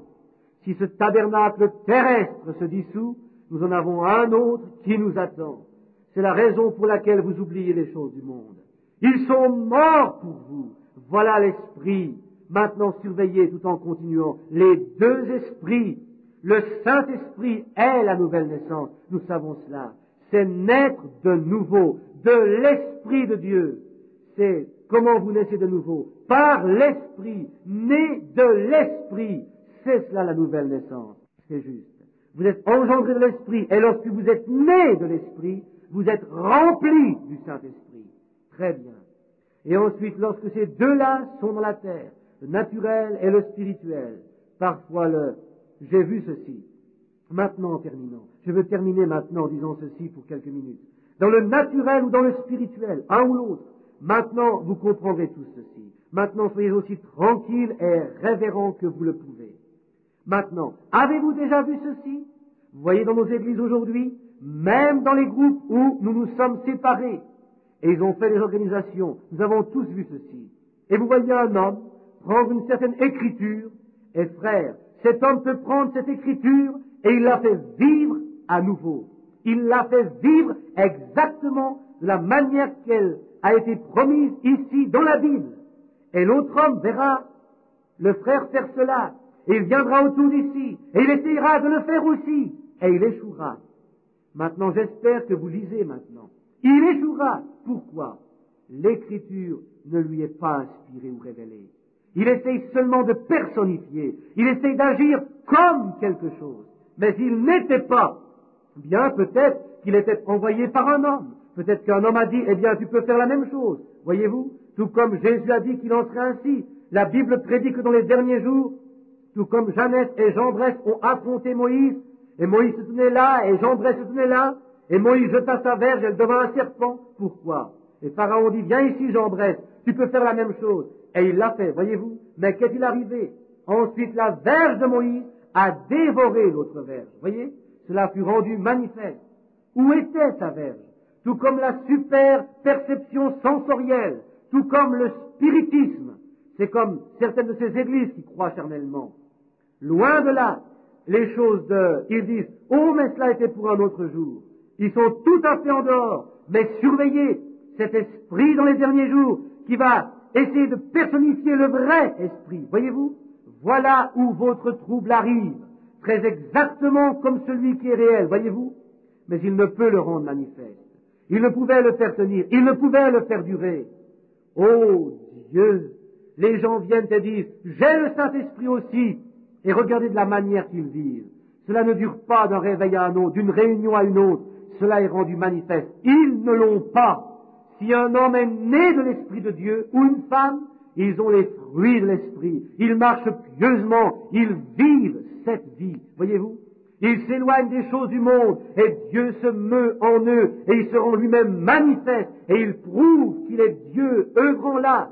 Et l'autre essaie juste de le personnifier. Vous voyez? La personnification, c'est ce qui a été tout le long, la personnification. Regardez Ismaël et Isaac, et tout au long, voyez, personnifiant. Regardez le prophète Moïse et regardez le prophète Balaam. Voyez-vous? Voyez comment ils arrivent? Regardez Judas et regardez Jésus. Et Jésus a prédit que ce Saint-Esprit, dans les derniers jours, serait le sceau de Dieu. Maintenant, qu'est-ce qui sera la marque de la bête? Ce sera de rejeter le sceau de Dieu. Car tous ceux qui n'avaient pas le sceau de Dieu avaient la marque de la bête.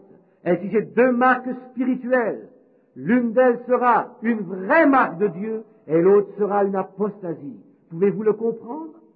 Regardez la marque dans l'Ancien Testament. Quand la trompette sonna, le jubilé, à chaque temps d'année, les esclaves furent libérés parce que la trompette sonna. Eh bien, tous ceux qui voulaient être libres pouvaient sortir et partir. Mais certains d'entre eux, ils aimaient être esclaves.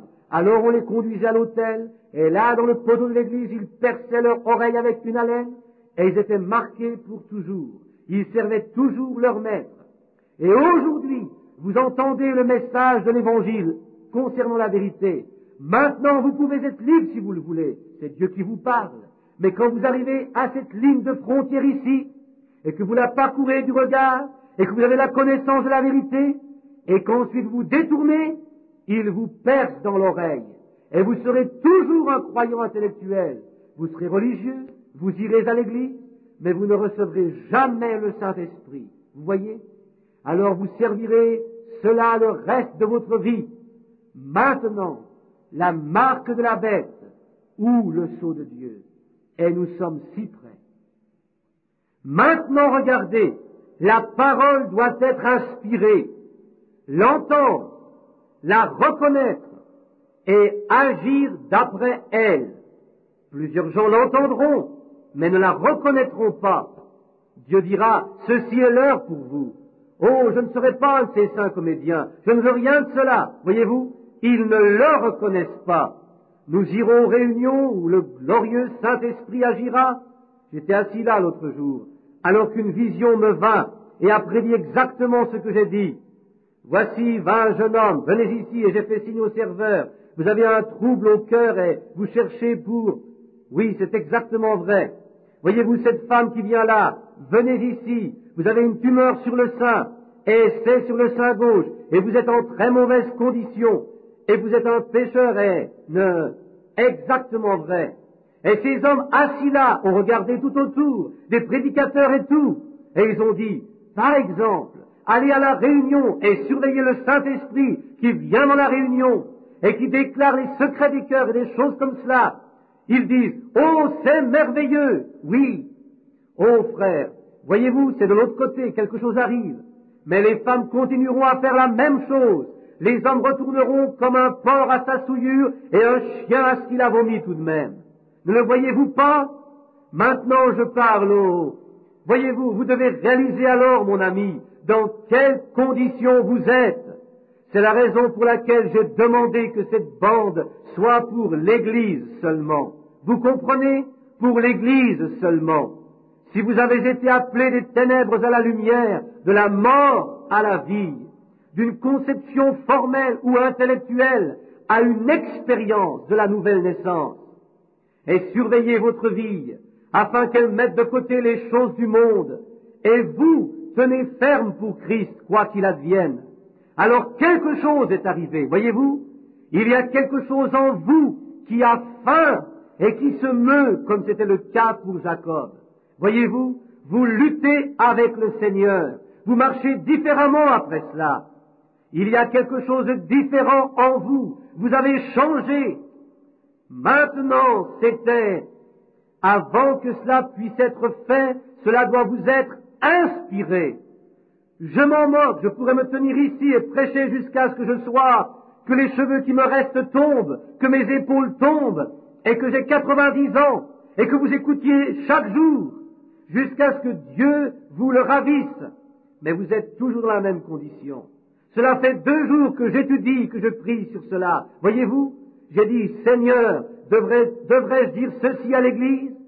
Et quelque chose m'a dit, dis-le, le temps est proche, dis-le.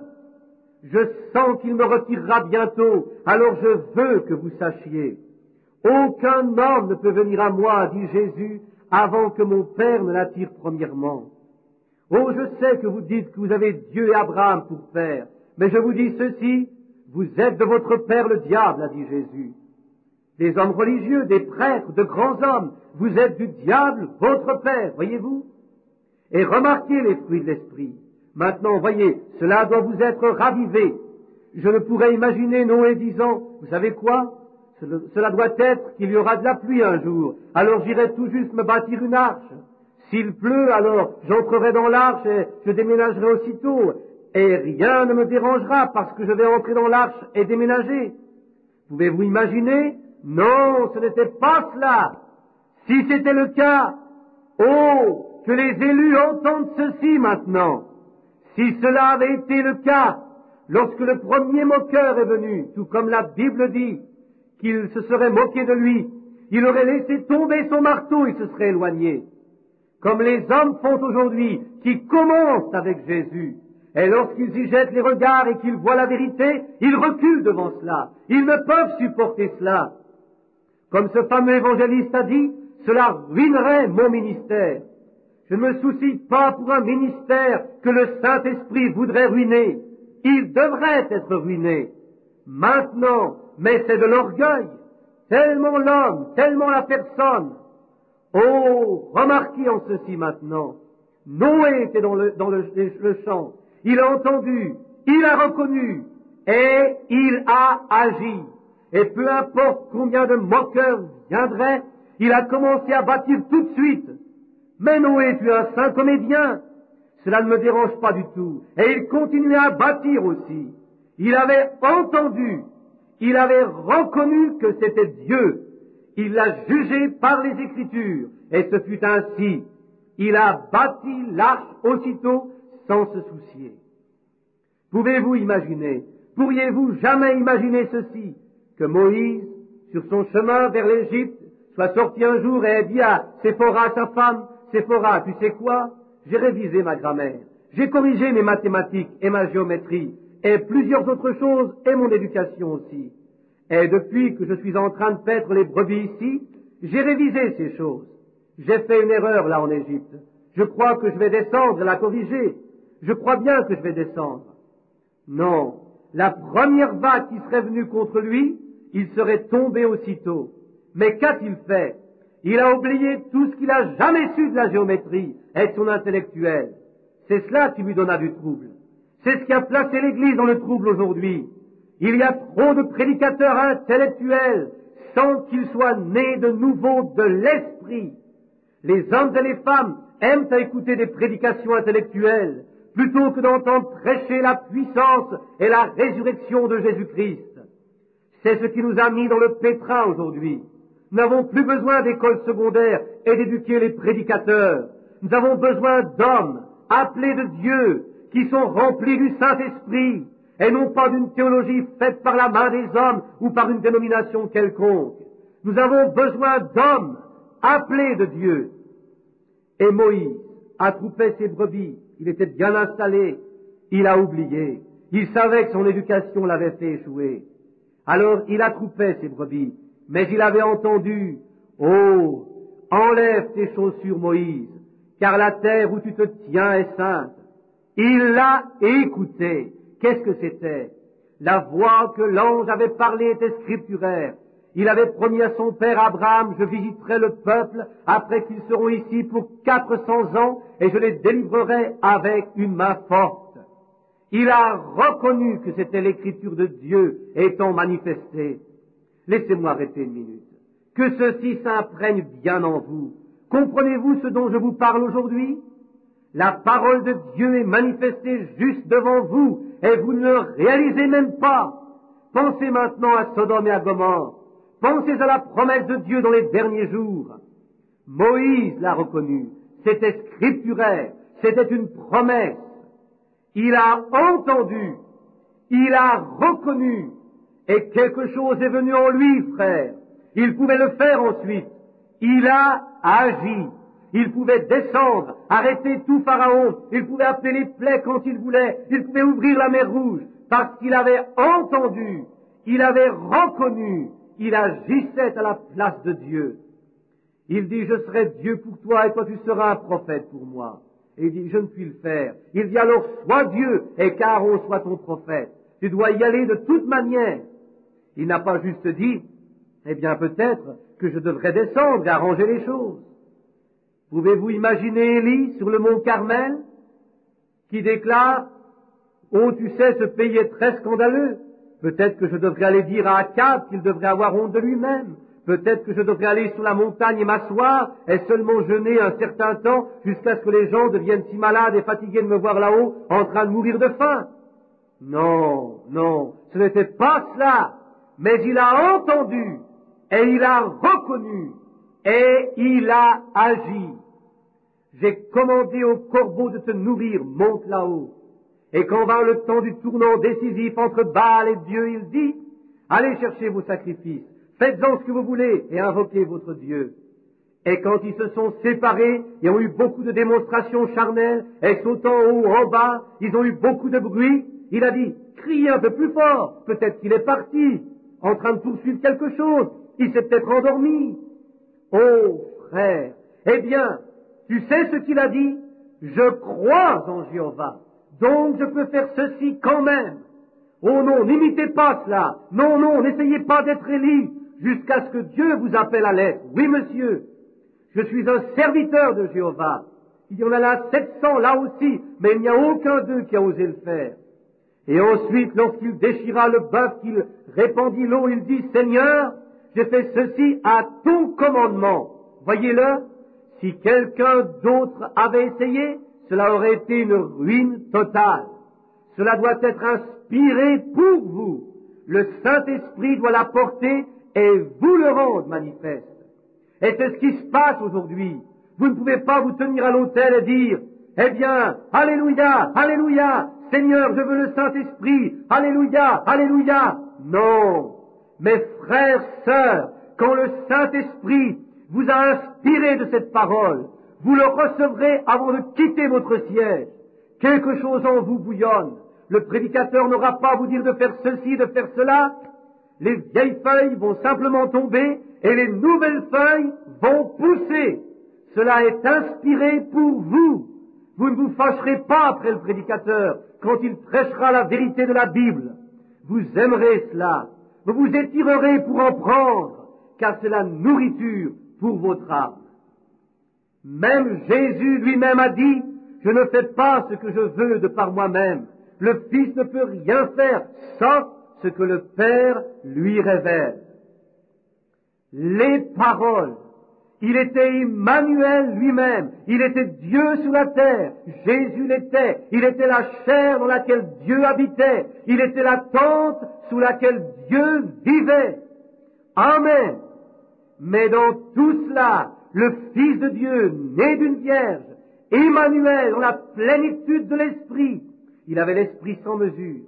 Et malgré cela, dans sa propre chair, il dit, je ne fais rien sans que mon Père ne me le révèle premièrement.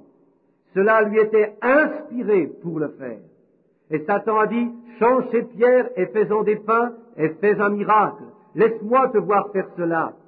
Mais il dit, il est écrit que l'homme ne vivra pas de pain seulement.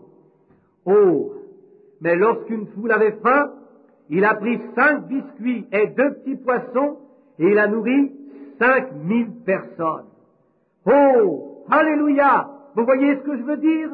N'essayez pas d'imiter. C'est ce qui arrive avec la Pentecôte aujourd'hui. C'est ce qui arrive avec l'Église aujourd'hui. Il y en a trop qui essayent de personnifier qu'ils ont le Saint-Esprit. Il y en a trop qui essayent d'imiter la guérison divine. Il y en a trop qui essayent d'imiter les différentes choses du Seigneur. Vous ne pouvez pas faire cela. Ces choses viennent par élection. Dieu appelle. Vous êtes apportés du sein de votre mère avec cela. Les dons et les appels sont sans repentance. Oh là là, c'est vrai. Vous ne pouvez pas vous transformer en quelque chose que vous n'êtes pas. Mais si Dieu vous appelle, soyez la personne la plus reconnaissante au monde parce qu'il vous a appelé. Ensuite, cela devient une réalité pour vous. Comme je parlerai, si j'en avais le temps, des écureuils l'autre jour, cela m'a fait tourner la tête. Je n'avais jamais vu cela et je ne pouvais pas le faire. Etty, qui est assise là derrière, qui me regarde, comment une telle chose pourrait-elle arriver? Cela ne pouvait pas se produire, mais cela fut inspiré, vivifié. La parole fut parlée et fut manifestée. Alléluia! Paul, pouvez-vous l'imaginer disant, cela fait 14 jours et nuits que je suis sur cette mer, et il n'y a pas d'étoiles, pas de lune, ni de soleil ou rien. Je crois que je vais simplement leur dire, ayez bon courage, car Dieu va prendre soin de vous de toute façon. Oh, Dieu n'œuvre pas comme cela. Votre foi est très bien, frère. Votre foi est merveilleuse. Mais jusqu'à ce que la chose vous soit inspirée. Oh, il y a une lumière rouge qui pend là. Et si je la vois, je dis, eh bien, j'ai mon pied sur l'accélérateur, j'ai une auto, je peux passer au travers de ce feu là-bas, en faisant 120 000 à l'heure. C'est vrai. Je puis sentir la puissance sous mon pied. Mais vous feriez mieux d'attendre le signe du départ. Alléluia. Comprenez-vous ce que je veux dire? Quand le signe du départ arrive, très bien. Quand la chose vous est inspirée, et Dieu vous le fait connaître comme il l'a fait jadis, très bien. Mais jusqu'à ce qu'il le fasse, nous avons un groupe de judatériens qui personnifient, qui marchent tout le long et qui disent, eh bien, je suis pareil à eux, je suis un chrétien aussi. Oh, ne vous rappelez-vous pas que les fils de Séva sont sortis, ont dit, nous t'adjurons dans le nom de Jésus que Paul prêche. Ça, il dit, Paul je le connais, et Jésus je le connais. Mais toi, qui es-tu? L'heure arrive où le bien et le mal sont manifestés. Cela se montre dans le chrétien aujourd'hui. Cela se montre dans les églises aujourd'hui. Cela se montre dans les gens aujourd'hui. Je vous garde longtemps, mais je veux que vous compreniez ceci. Paul n'a jamais dit, oh, je crois que je vais simplement monter et dire, eh bien, ayez bon courage. Non. Qu'a-t-il fait? Il a entendu un ange. Il savait que c'était le même ange qui lui avait toujours parlé. Il a reconnu. Ensuite, il a agi. Il est monté et il a dit, ayez bon courage, car l'ange du Seigneur, duquel je suis le serviteur, se tenait près de moi la nuit dernière. Il m'a montré une vision, et que rien ne se perdra de ce bateau. Ayez bon courage, allez manger votre dîner maintenant, et tout ira bien. Amen. Quand cela vous est inspiré, alors Dieu le fait. C'est bien. J'ai une remarque ici, quelque part, que j'avais écrite. La voici, justement. Nous sommes à la fin de toute chose. Laissez-moi vous montrer ceci en terminant. J'espère que Dieu vous a révélé quelque chose. Tout arrive à la fin. Quelqu'un a demandé l'autre soir, je crois que c'était frère Fred Soffman, nous nous demandions combien proche de la fin nous sommes. Et frère Démon Chakarian avait cette vision si manifestée, et elle s'est accomplie 5 jours plus tard à la perfection. Il est quasiment sorti de ses souliers. Il m'a appelé, il a dit, comment est Joseph? J'ai dit, très bien. Il dit, voit-il des visions? J'ai dit, oui. Il m'a parlé de David, le fils de frère Woods, comment il tomberait en motocyclette 3 ou 4 jours avant que cela ne se produise exactement. Il a dit, vous savez, ces choses suivent les familles. Et j'ai dit, juste ou mauvais, l'un ou l'autre, cela suit les familles. Et nous parlions un peu. Et Fred m'a dit, d'où ceci fut-il dessiné, frère Branham? J'ai dit, écoute Fred, prenons-le par la nature. Dieu œuvre par sa nature. Regarde, surveille ce qui s'est produit. Le soleil s'est levé à l'est, c'est la plus vieille civilisation qui existe. Cela, c'est la Chine, nous savons tous cela. La plus vieille civilisation que nous avons, c'est la Chine, très bien. Et la civilisation voyage vers l'ouest. Et maintenant, où arriveriez-vous si vous quittiez l'ouest? En continuant tout droit, en Chine. Exactement. Nous sommes à la fin. La Bible dit, le prophète a dit, il y aura un jour où ce ne sera ni jour ni nuit, alors que le soleil est surpassé, mais au temps du soir, juste avant que cela ne se termine ici, il y aura de la lumière à nouveau, la même. Et Jésus a dit, il y aura une pluie de la première et de l'arrière-saison, et la pluie de l'arrière-saison produira les deux, la pluie de la première et de l'arrière-saison dans la même saison. Nous sommes au temps de la fin. Regardez bien, laissez-moi vous le montrer. Les politiciens ou la politique est à la fin. Croyez-vous cela? Montrez-moi quelque chose aujourd'hui. La nation est à son pire dans le monde pour la corruption, l'impiété. Qui a lu le journal Courrier l'autre soir à Louisville, alors que toutes ces femmes de chaque nation, ils choisissaient la plus belle femme dans la nation. Elles se levaient pour être Miss Univers. Tous l'ont fait sauf la Russie. Et ils ont écrit à Khrouchtchev et lui ont demandé, pourquoi ne l'avez-vous pas fait? Il a dit, la Russie ne déshabillait pas ses femmes pour marcher devant les hommes. Une nation païenne et impure, qui nous fait honte à nous qui nous disons chrétiens. Ils ont dit, la Russie ne déshabille pas ses femmes pour se promener comme cela. Et vous ne voyez jamais de shorts, de telles choses comme cela en Russie. Ce sont les impies qui le font. Et nous qui nous disons chrétiens. Pas surprenant que la Bible dise, les tables sont pleines de vomissements, à qui puis enseigner la doctrine, et qui vient de quitter la mamelle, car c'est précepte sur précepte et ligne sur ligne, car c'est par des hommes aux lèvres balbutiantes et au langage barbare que l'Éternel parlera à ce peuple, et ceci est le repos, mais ils n'ont point voulu écouter. Nous avons notre propre conception intellectuelle. Oh, comme ce serait bon de rester sur cela toute la journée. La politique est corrompue. Les démocrates, les républicains, et tout est à la baisse. Qu'est-ce? C'est un groupe de greffe. Chaque personne travaille dans cela. Et ils ne sont pas nés de nouveau. Et cela est du diable. Le diable a dit, chaque royaume de ce monde m'appartient. Et Jésus n'a jamais contesté avec lui. Le monde est contrôlé par Satan. Et chaque homme qui travaille pour le gouvernement, s'il n'est pas un chrétien, il est du diable. Et il travaille pour le diable. Et ces nations vont toutes tomber devant Jésus-Christ quand il reviendra. Car il y aura un millénium. Mais regardez ce qui se passe aujourd'hui.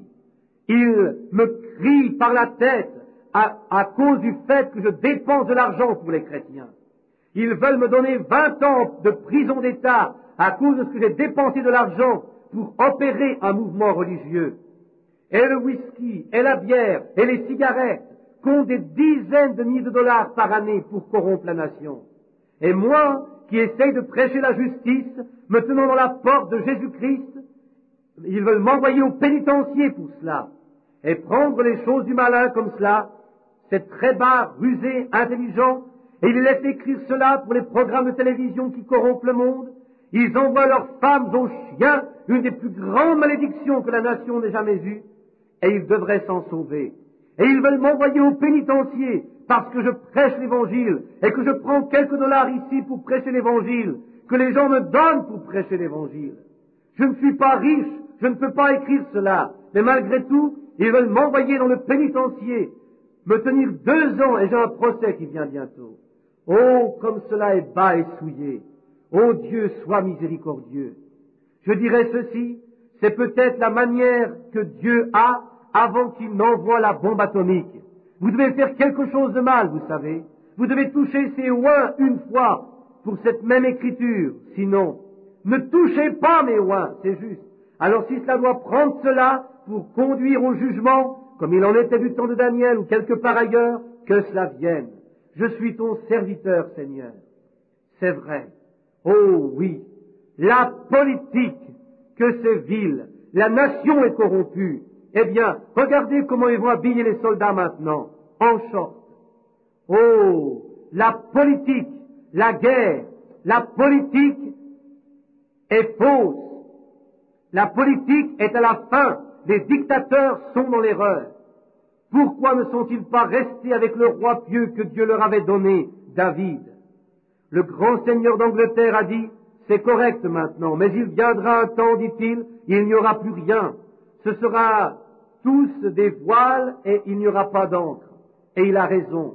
Il a dit que les politiciens se tiennent sur des boîtes à savon à chaque coin de rue et avec toutes sortes de fausses manœuvres qui corrompent le gouvernement. Et l'homme avait raison. C'est exactement ce qui se passe. Un homme peut aller ici et passer par là, s'enivrer, jeter par terre tout ce qu'il veut, aller là-bas, et il connaît tout le monde, alors il n'y a rien qui est dit. Mais laissez un pauvre homme ou un inconnu essayer de le faire, et ils seront envoyés au pénitencier. La corruption vile et souillée, 40% sont des homosexuels. Pensez-y, c'est Sodome et Gomorrhe à nouveau. Et voici le groupe supposément religieux. Je me demande ce qui arrive lorsque le prochain président arrivera. Dieu nous a donné un homme bon et pieux, le vieux Dwight Eisenhower. Et maintenant, et surveillez quelle est la prochaine chose qui arrivera. Et nous aurons peut-être un rat la prochaine fois sûrement. Il viendra un pharaon qui n'a pas connu Joseph. Rappelez-vous cela. Je vais arriver à cela dans quelques instants. La politique est corrompue, nous savons cela. La guerre est à sa fin. Oh, ils se lançaient des pierres l'un à l'autre un certain temps. Ils s'assommaient sur la tête avec des haches de pierre. Ensuite, ils se sont lancés des arcs et des flèches. Ensuite, ils ont eu des fusils. Ensuite, des mitrailleuses. Ensuite, des 98 en Allemagne et de gros fusils avec nous. Ensuite, ils lançaient des grenades à main et du gaz empoisonné. Mais maintenant, ils ont une bombe à hydrogène. La guerre est au bout. Toutes les nations les ont. Alors que ferez-vous maintenant? Même une petite nation aujourd'hui a juste à tirer une gâchette et c'est tout ce qu'ils ont à faire. Et elles sont toutes. La guerre est au bout. Amen. La guerre est à la fin. La politique est à la fin. L'éducation est au bout. La délinquance juvénile est au bout. Les enfants, il n'y a pas d'espoir pour les enfants. Ils sont devenus insensés. Vous ne pouvez pas avoir d'éducation. Vous ne pouvez pas aller ici à l'école et avoir un enfant avec l'éducation. Il est 2 fois plus un enfant de l'enfer que lorsqu'il sort que lorsqu'il est entré. Et que le professeur en dise quelque chose, il se fera tuer. Ils formeront un petit clan, ils iront là-bas, ils tueront le professeur, ils le prendront et le liront. Nous avons perdu 2000 professeurs. Oh, attendez une minute, je crois que c'est 20 000 professeurs en cette dernière année. Je ne les blâme pas, je ne voudrais pas moi-même faire un tel travail non plus. Maintenant, ils ont des enseignes à chaque fois. Donnez une éducation de collège à ces enfants. Ils en ont besoin, mais le diable les a. Le diable les a. Et ce n'est pas seulement normal d'être méchant et d'enlever une clôture et de la pendre dans un arbre le soir de Halloween ou de faire des petites méchancetés comme les enfants faisaient jadis ou de prendre le chariot d'un fermier et de le placer au milieu de la route, des petites choses comme cela, mais maintenant ils sont aliénés. Ils font des choses qui sont de la folie. Ils vous tirent dessus, ils vous tuent, ils font des meurtres, ils vous empoisonnent, ou quoi que ce soit d'autre. Cela, c'est la prochaine génération. La grossesse des enfants est à sa fin. La féminité, la maternité, la limitation des naissances est pratiquée partout, et les petits chiens ont pris la place des enfants. La moralité, il n'y a plus aucune moralité. Les femmes s'habillent indécemment, cela vient de la télévision. Toutes sortes de personnifications de gens vivent de Hollywood, toutes sortes de choses, et la mode. Tout est au bout.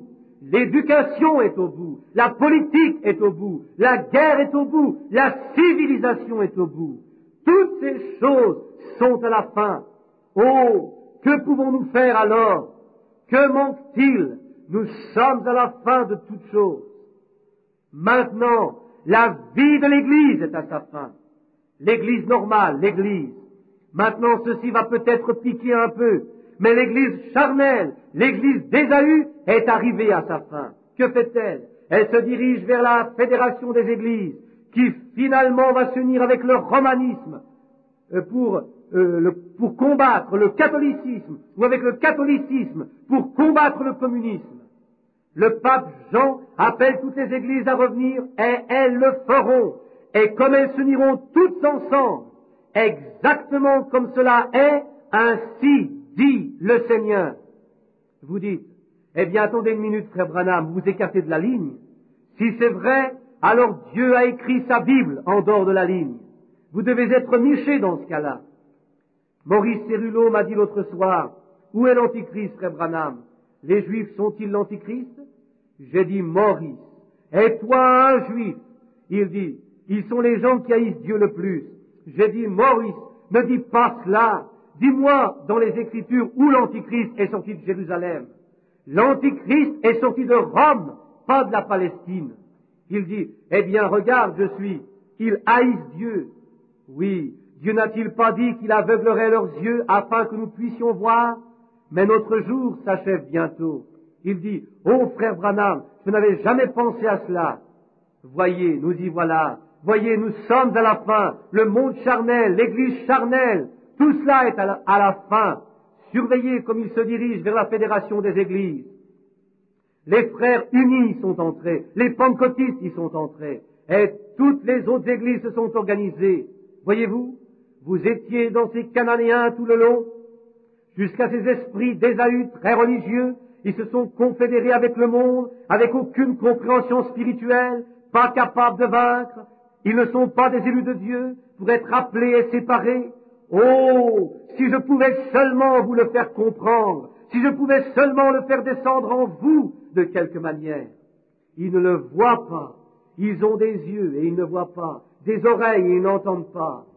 Oh, pourquoi cela est-il si fade dans l'esprit? Maintenant, écoutez ceci. Tout est à sa fin. Et l'Église spirituelle est à sa fin. Elle arrive à la fin. Oh Dieu! Regardez en arrière, lorsqu'elle commence avec Luther. Elle fut secouée. Le côté spirituel, ensuite avec Wesley, vint la sanctification, ensuite avec la Pentecôte, le Saint-Esprit. Et maintenant, à la fin des temps, l'Esprit de Christ est tellement dans l'Église, il fait les mêmes œuvres qu'il a fait. Cela retourne à sa tête à nouveau. Et il est prêt à unir l'Église et Christ, et la venue du Seigneur Jésus, et la résurrection des morts. Nous sommes à la fin des temps. Jésus l'a dit. Comme il en était du temps de Sodome, ainsi en sera-t-il à la venue du Fils de l'homme. Comprenez-vous? Regardez l'Église charnelle. Regardez où ils s'en vont de plus en plus loin. Et regardez l'Église remplie d'esprit, qui secoue d'elle toutes ces petites différences. Elle avance dans l'esprit, dans la minorité comme de raison. Elle avance dans l'esprit, mais avançant de telle manière que le Saint-Esprit la traverse et fait son œuvre, prête à recevoir son Seigneur. Prête à recevoir son Seigneur. Et tout le reste est organisé. Et il retourne dans le monde, divisé, retournant à la fédération, se dirigeant vers cette grande confédération dont la tête est le catholicisme.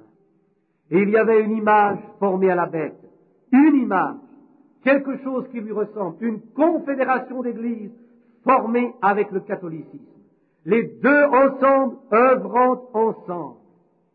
Qui pouvait faire la guerre à la bête ou à son image?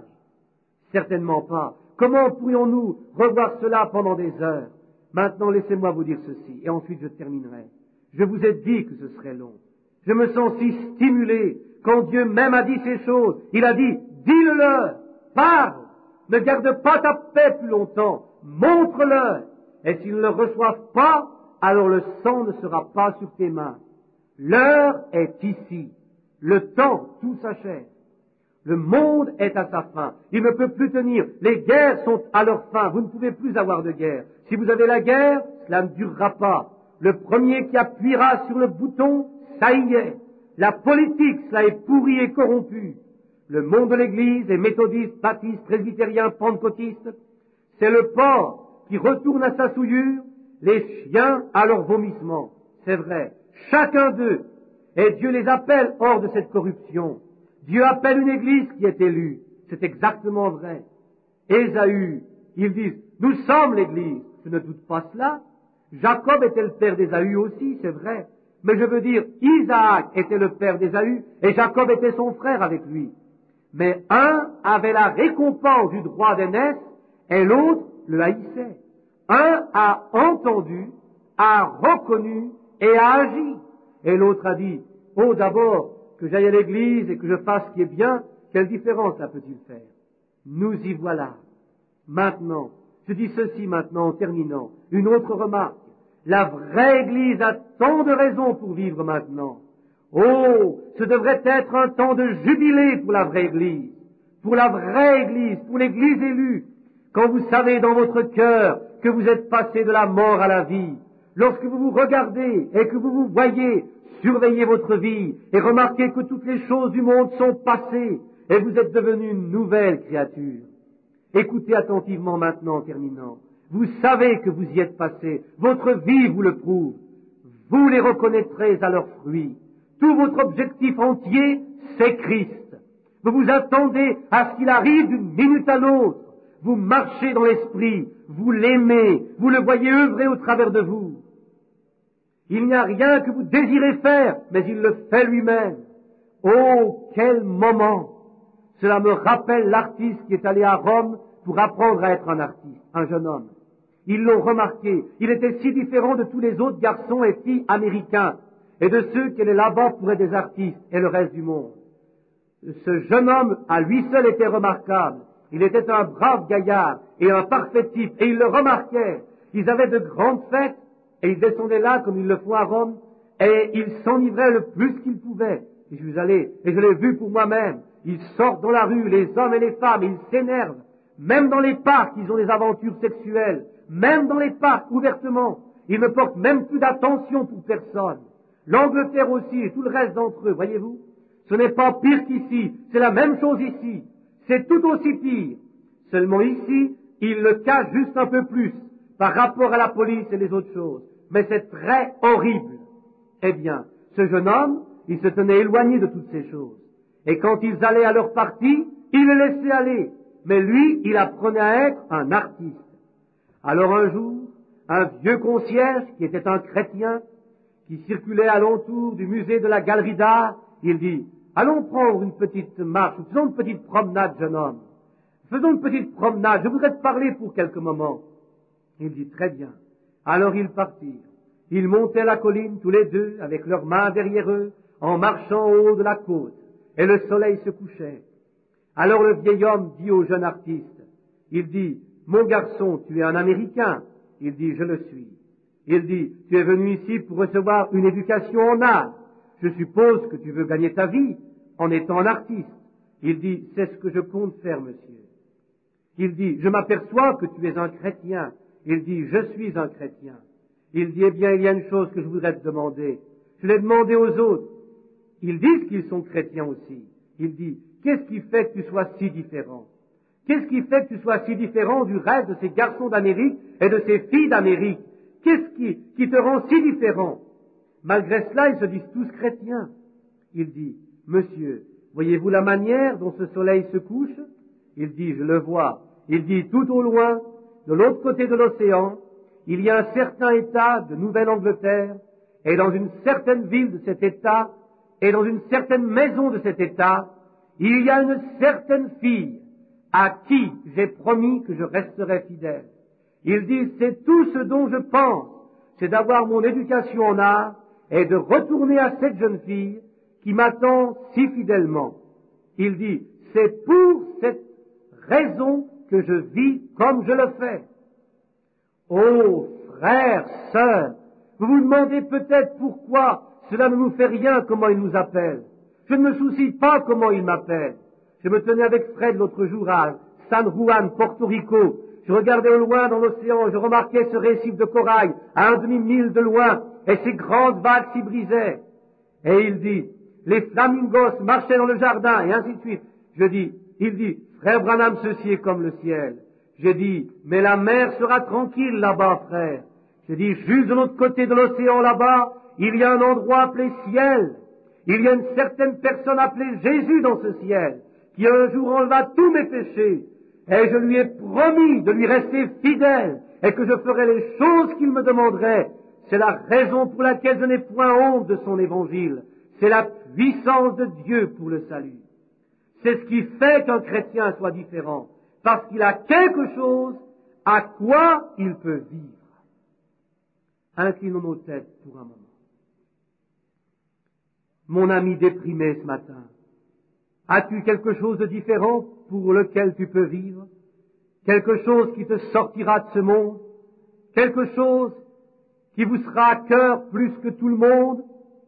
C'est de vivre pour Christ. Si tu n'as pas cela, pourquoi ne pas le recevoir maintenant? N'allez pas seulement à l'église en disant « je veux être une bonne personne ». Ne faites pas cela. Vous voulez être chrétien. Vous, s'il y a toujours eu quelque chose dans votre cœur qui vous a dit « tu n'es pas juste, mais je veux que tu sois juste ». Vous avez toujours désiré être quelque chose que vous n'êtes pas maintenant. Alors, ne savez-vous pas que c'est Dieu qui vous appelle? Ne lui tournez pas le dos. Car si vous avez déjà été éclairé et que vous avez eu l'occasion et que vous le rejetiez pour la dernière fois, il n'y a plus de sacrifice pour le péché. Ne suivez pas Ésaü. Venez avec Jacob. Peu importe ce que cela vous coûtera, si cela vous coûte votre maison, si cela vous coûte votre travail, si cela vous coûte votre mari, si cela vous coûte votre femme, si cela vous coûte vos enfants, quoi que cela coûte, obtenez ce droit d'aînesse. C'est ce qui compte. Et si vous pensez comme cela ce matin, et que vous voudriez recevoir ce droit d'aînesse, je ne puis pas vous le donner. Dieu le peut, et c'est lui qui vous parle. Voulez-vous juste lever votre main et dire, priez pour moi, frère Branham, ce droit d'aînesse, je le veux. Que Dieu vous bénisse, vous tous au travers de la salle. Je veux ce droit d'aînesse. Notre Père céleste, je te remercie, très noble et très saint Dieu, pour toutes tes bontés et tes miséricordes envers les fils et les filles de l'homme. Et nous réalisons que nous sommes à la fin des temps. Rien ne peut plus durer plus longtemps. Nous attendons seulement dans un temps permissif, comme il en était au jour de Noé la longue patience de Dieu, lorsqu'il préparait l'arche alors que 8 âmes furent sauvées. Tu as dit, ainsi en sera-t-il à la venue du Fils de l'homme. La longanimité de Dieu, ne voulant pas qu'aucun périsse, mais que tous viennent à la repentance. Et aujourd'hui, dans ce bâtiment, il y a des hommes et des femmes qui ont levé leurs mains, des garçons et des filles, jeunes et vieux, qui ont levé leurs mains, disant, il y a quelque chose qui m'attire. Ô Dieu, qu'ils ne le refusent jamais, qu'ils vendent leur éducation, qu'ils vendent tout ce qu'ils ont, comme l'homme qui a trouvé la perle précieuse. C'est une perle précieuse considérable. C'était la plus précieuse perle. Il a vendu toutes ces petites afin de pouvoir acheter cette perle précieuse et considérable.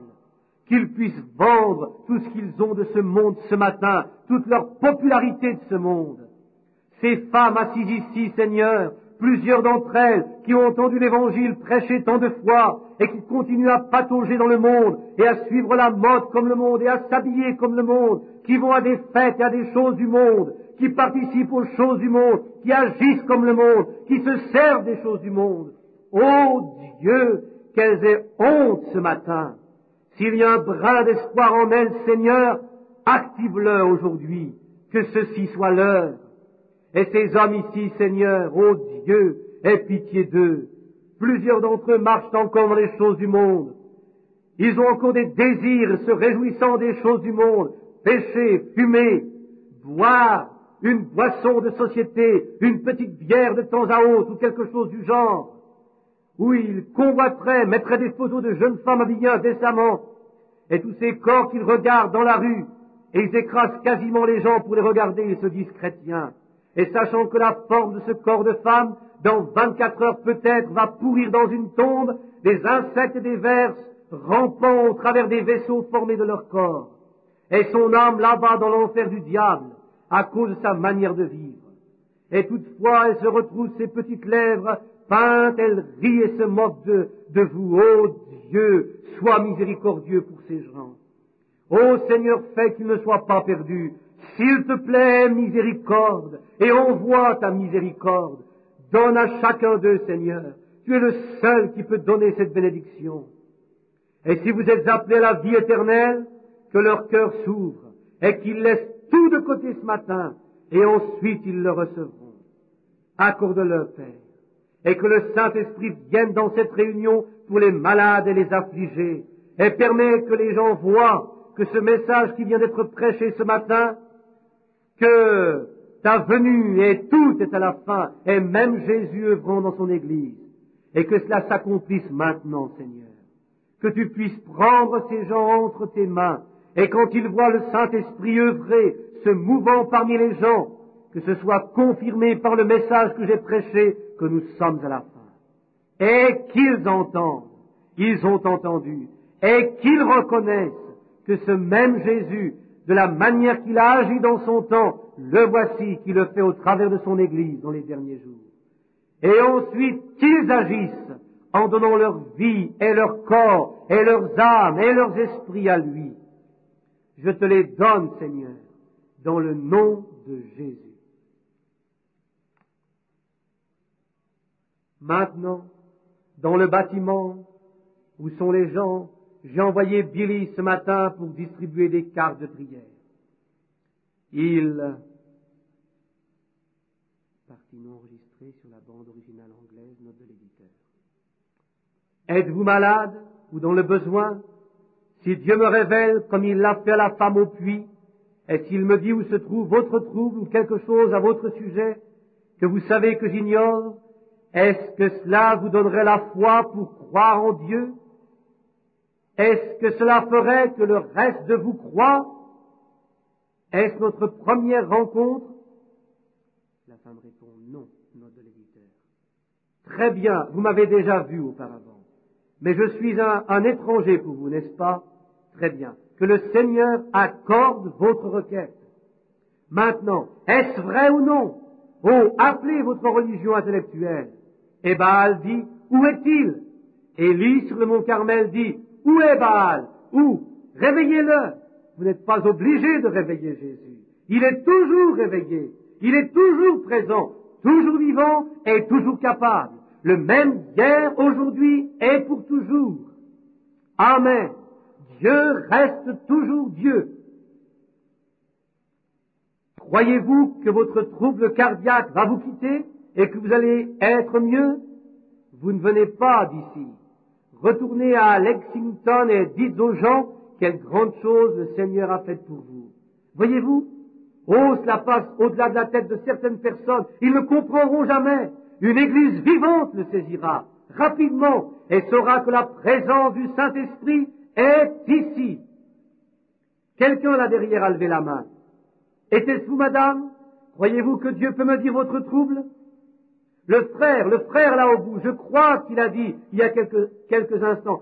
Croyez-vous, frère? Vous croyez. Alors ce trouble de la peau va vous quitter. Vous allez être guéri. Le croyez-vous? Vous l'acceptez comme étant guéri? Alors levez vos mains si vous l'acceptez. Très bien.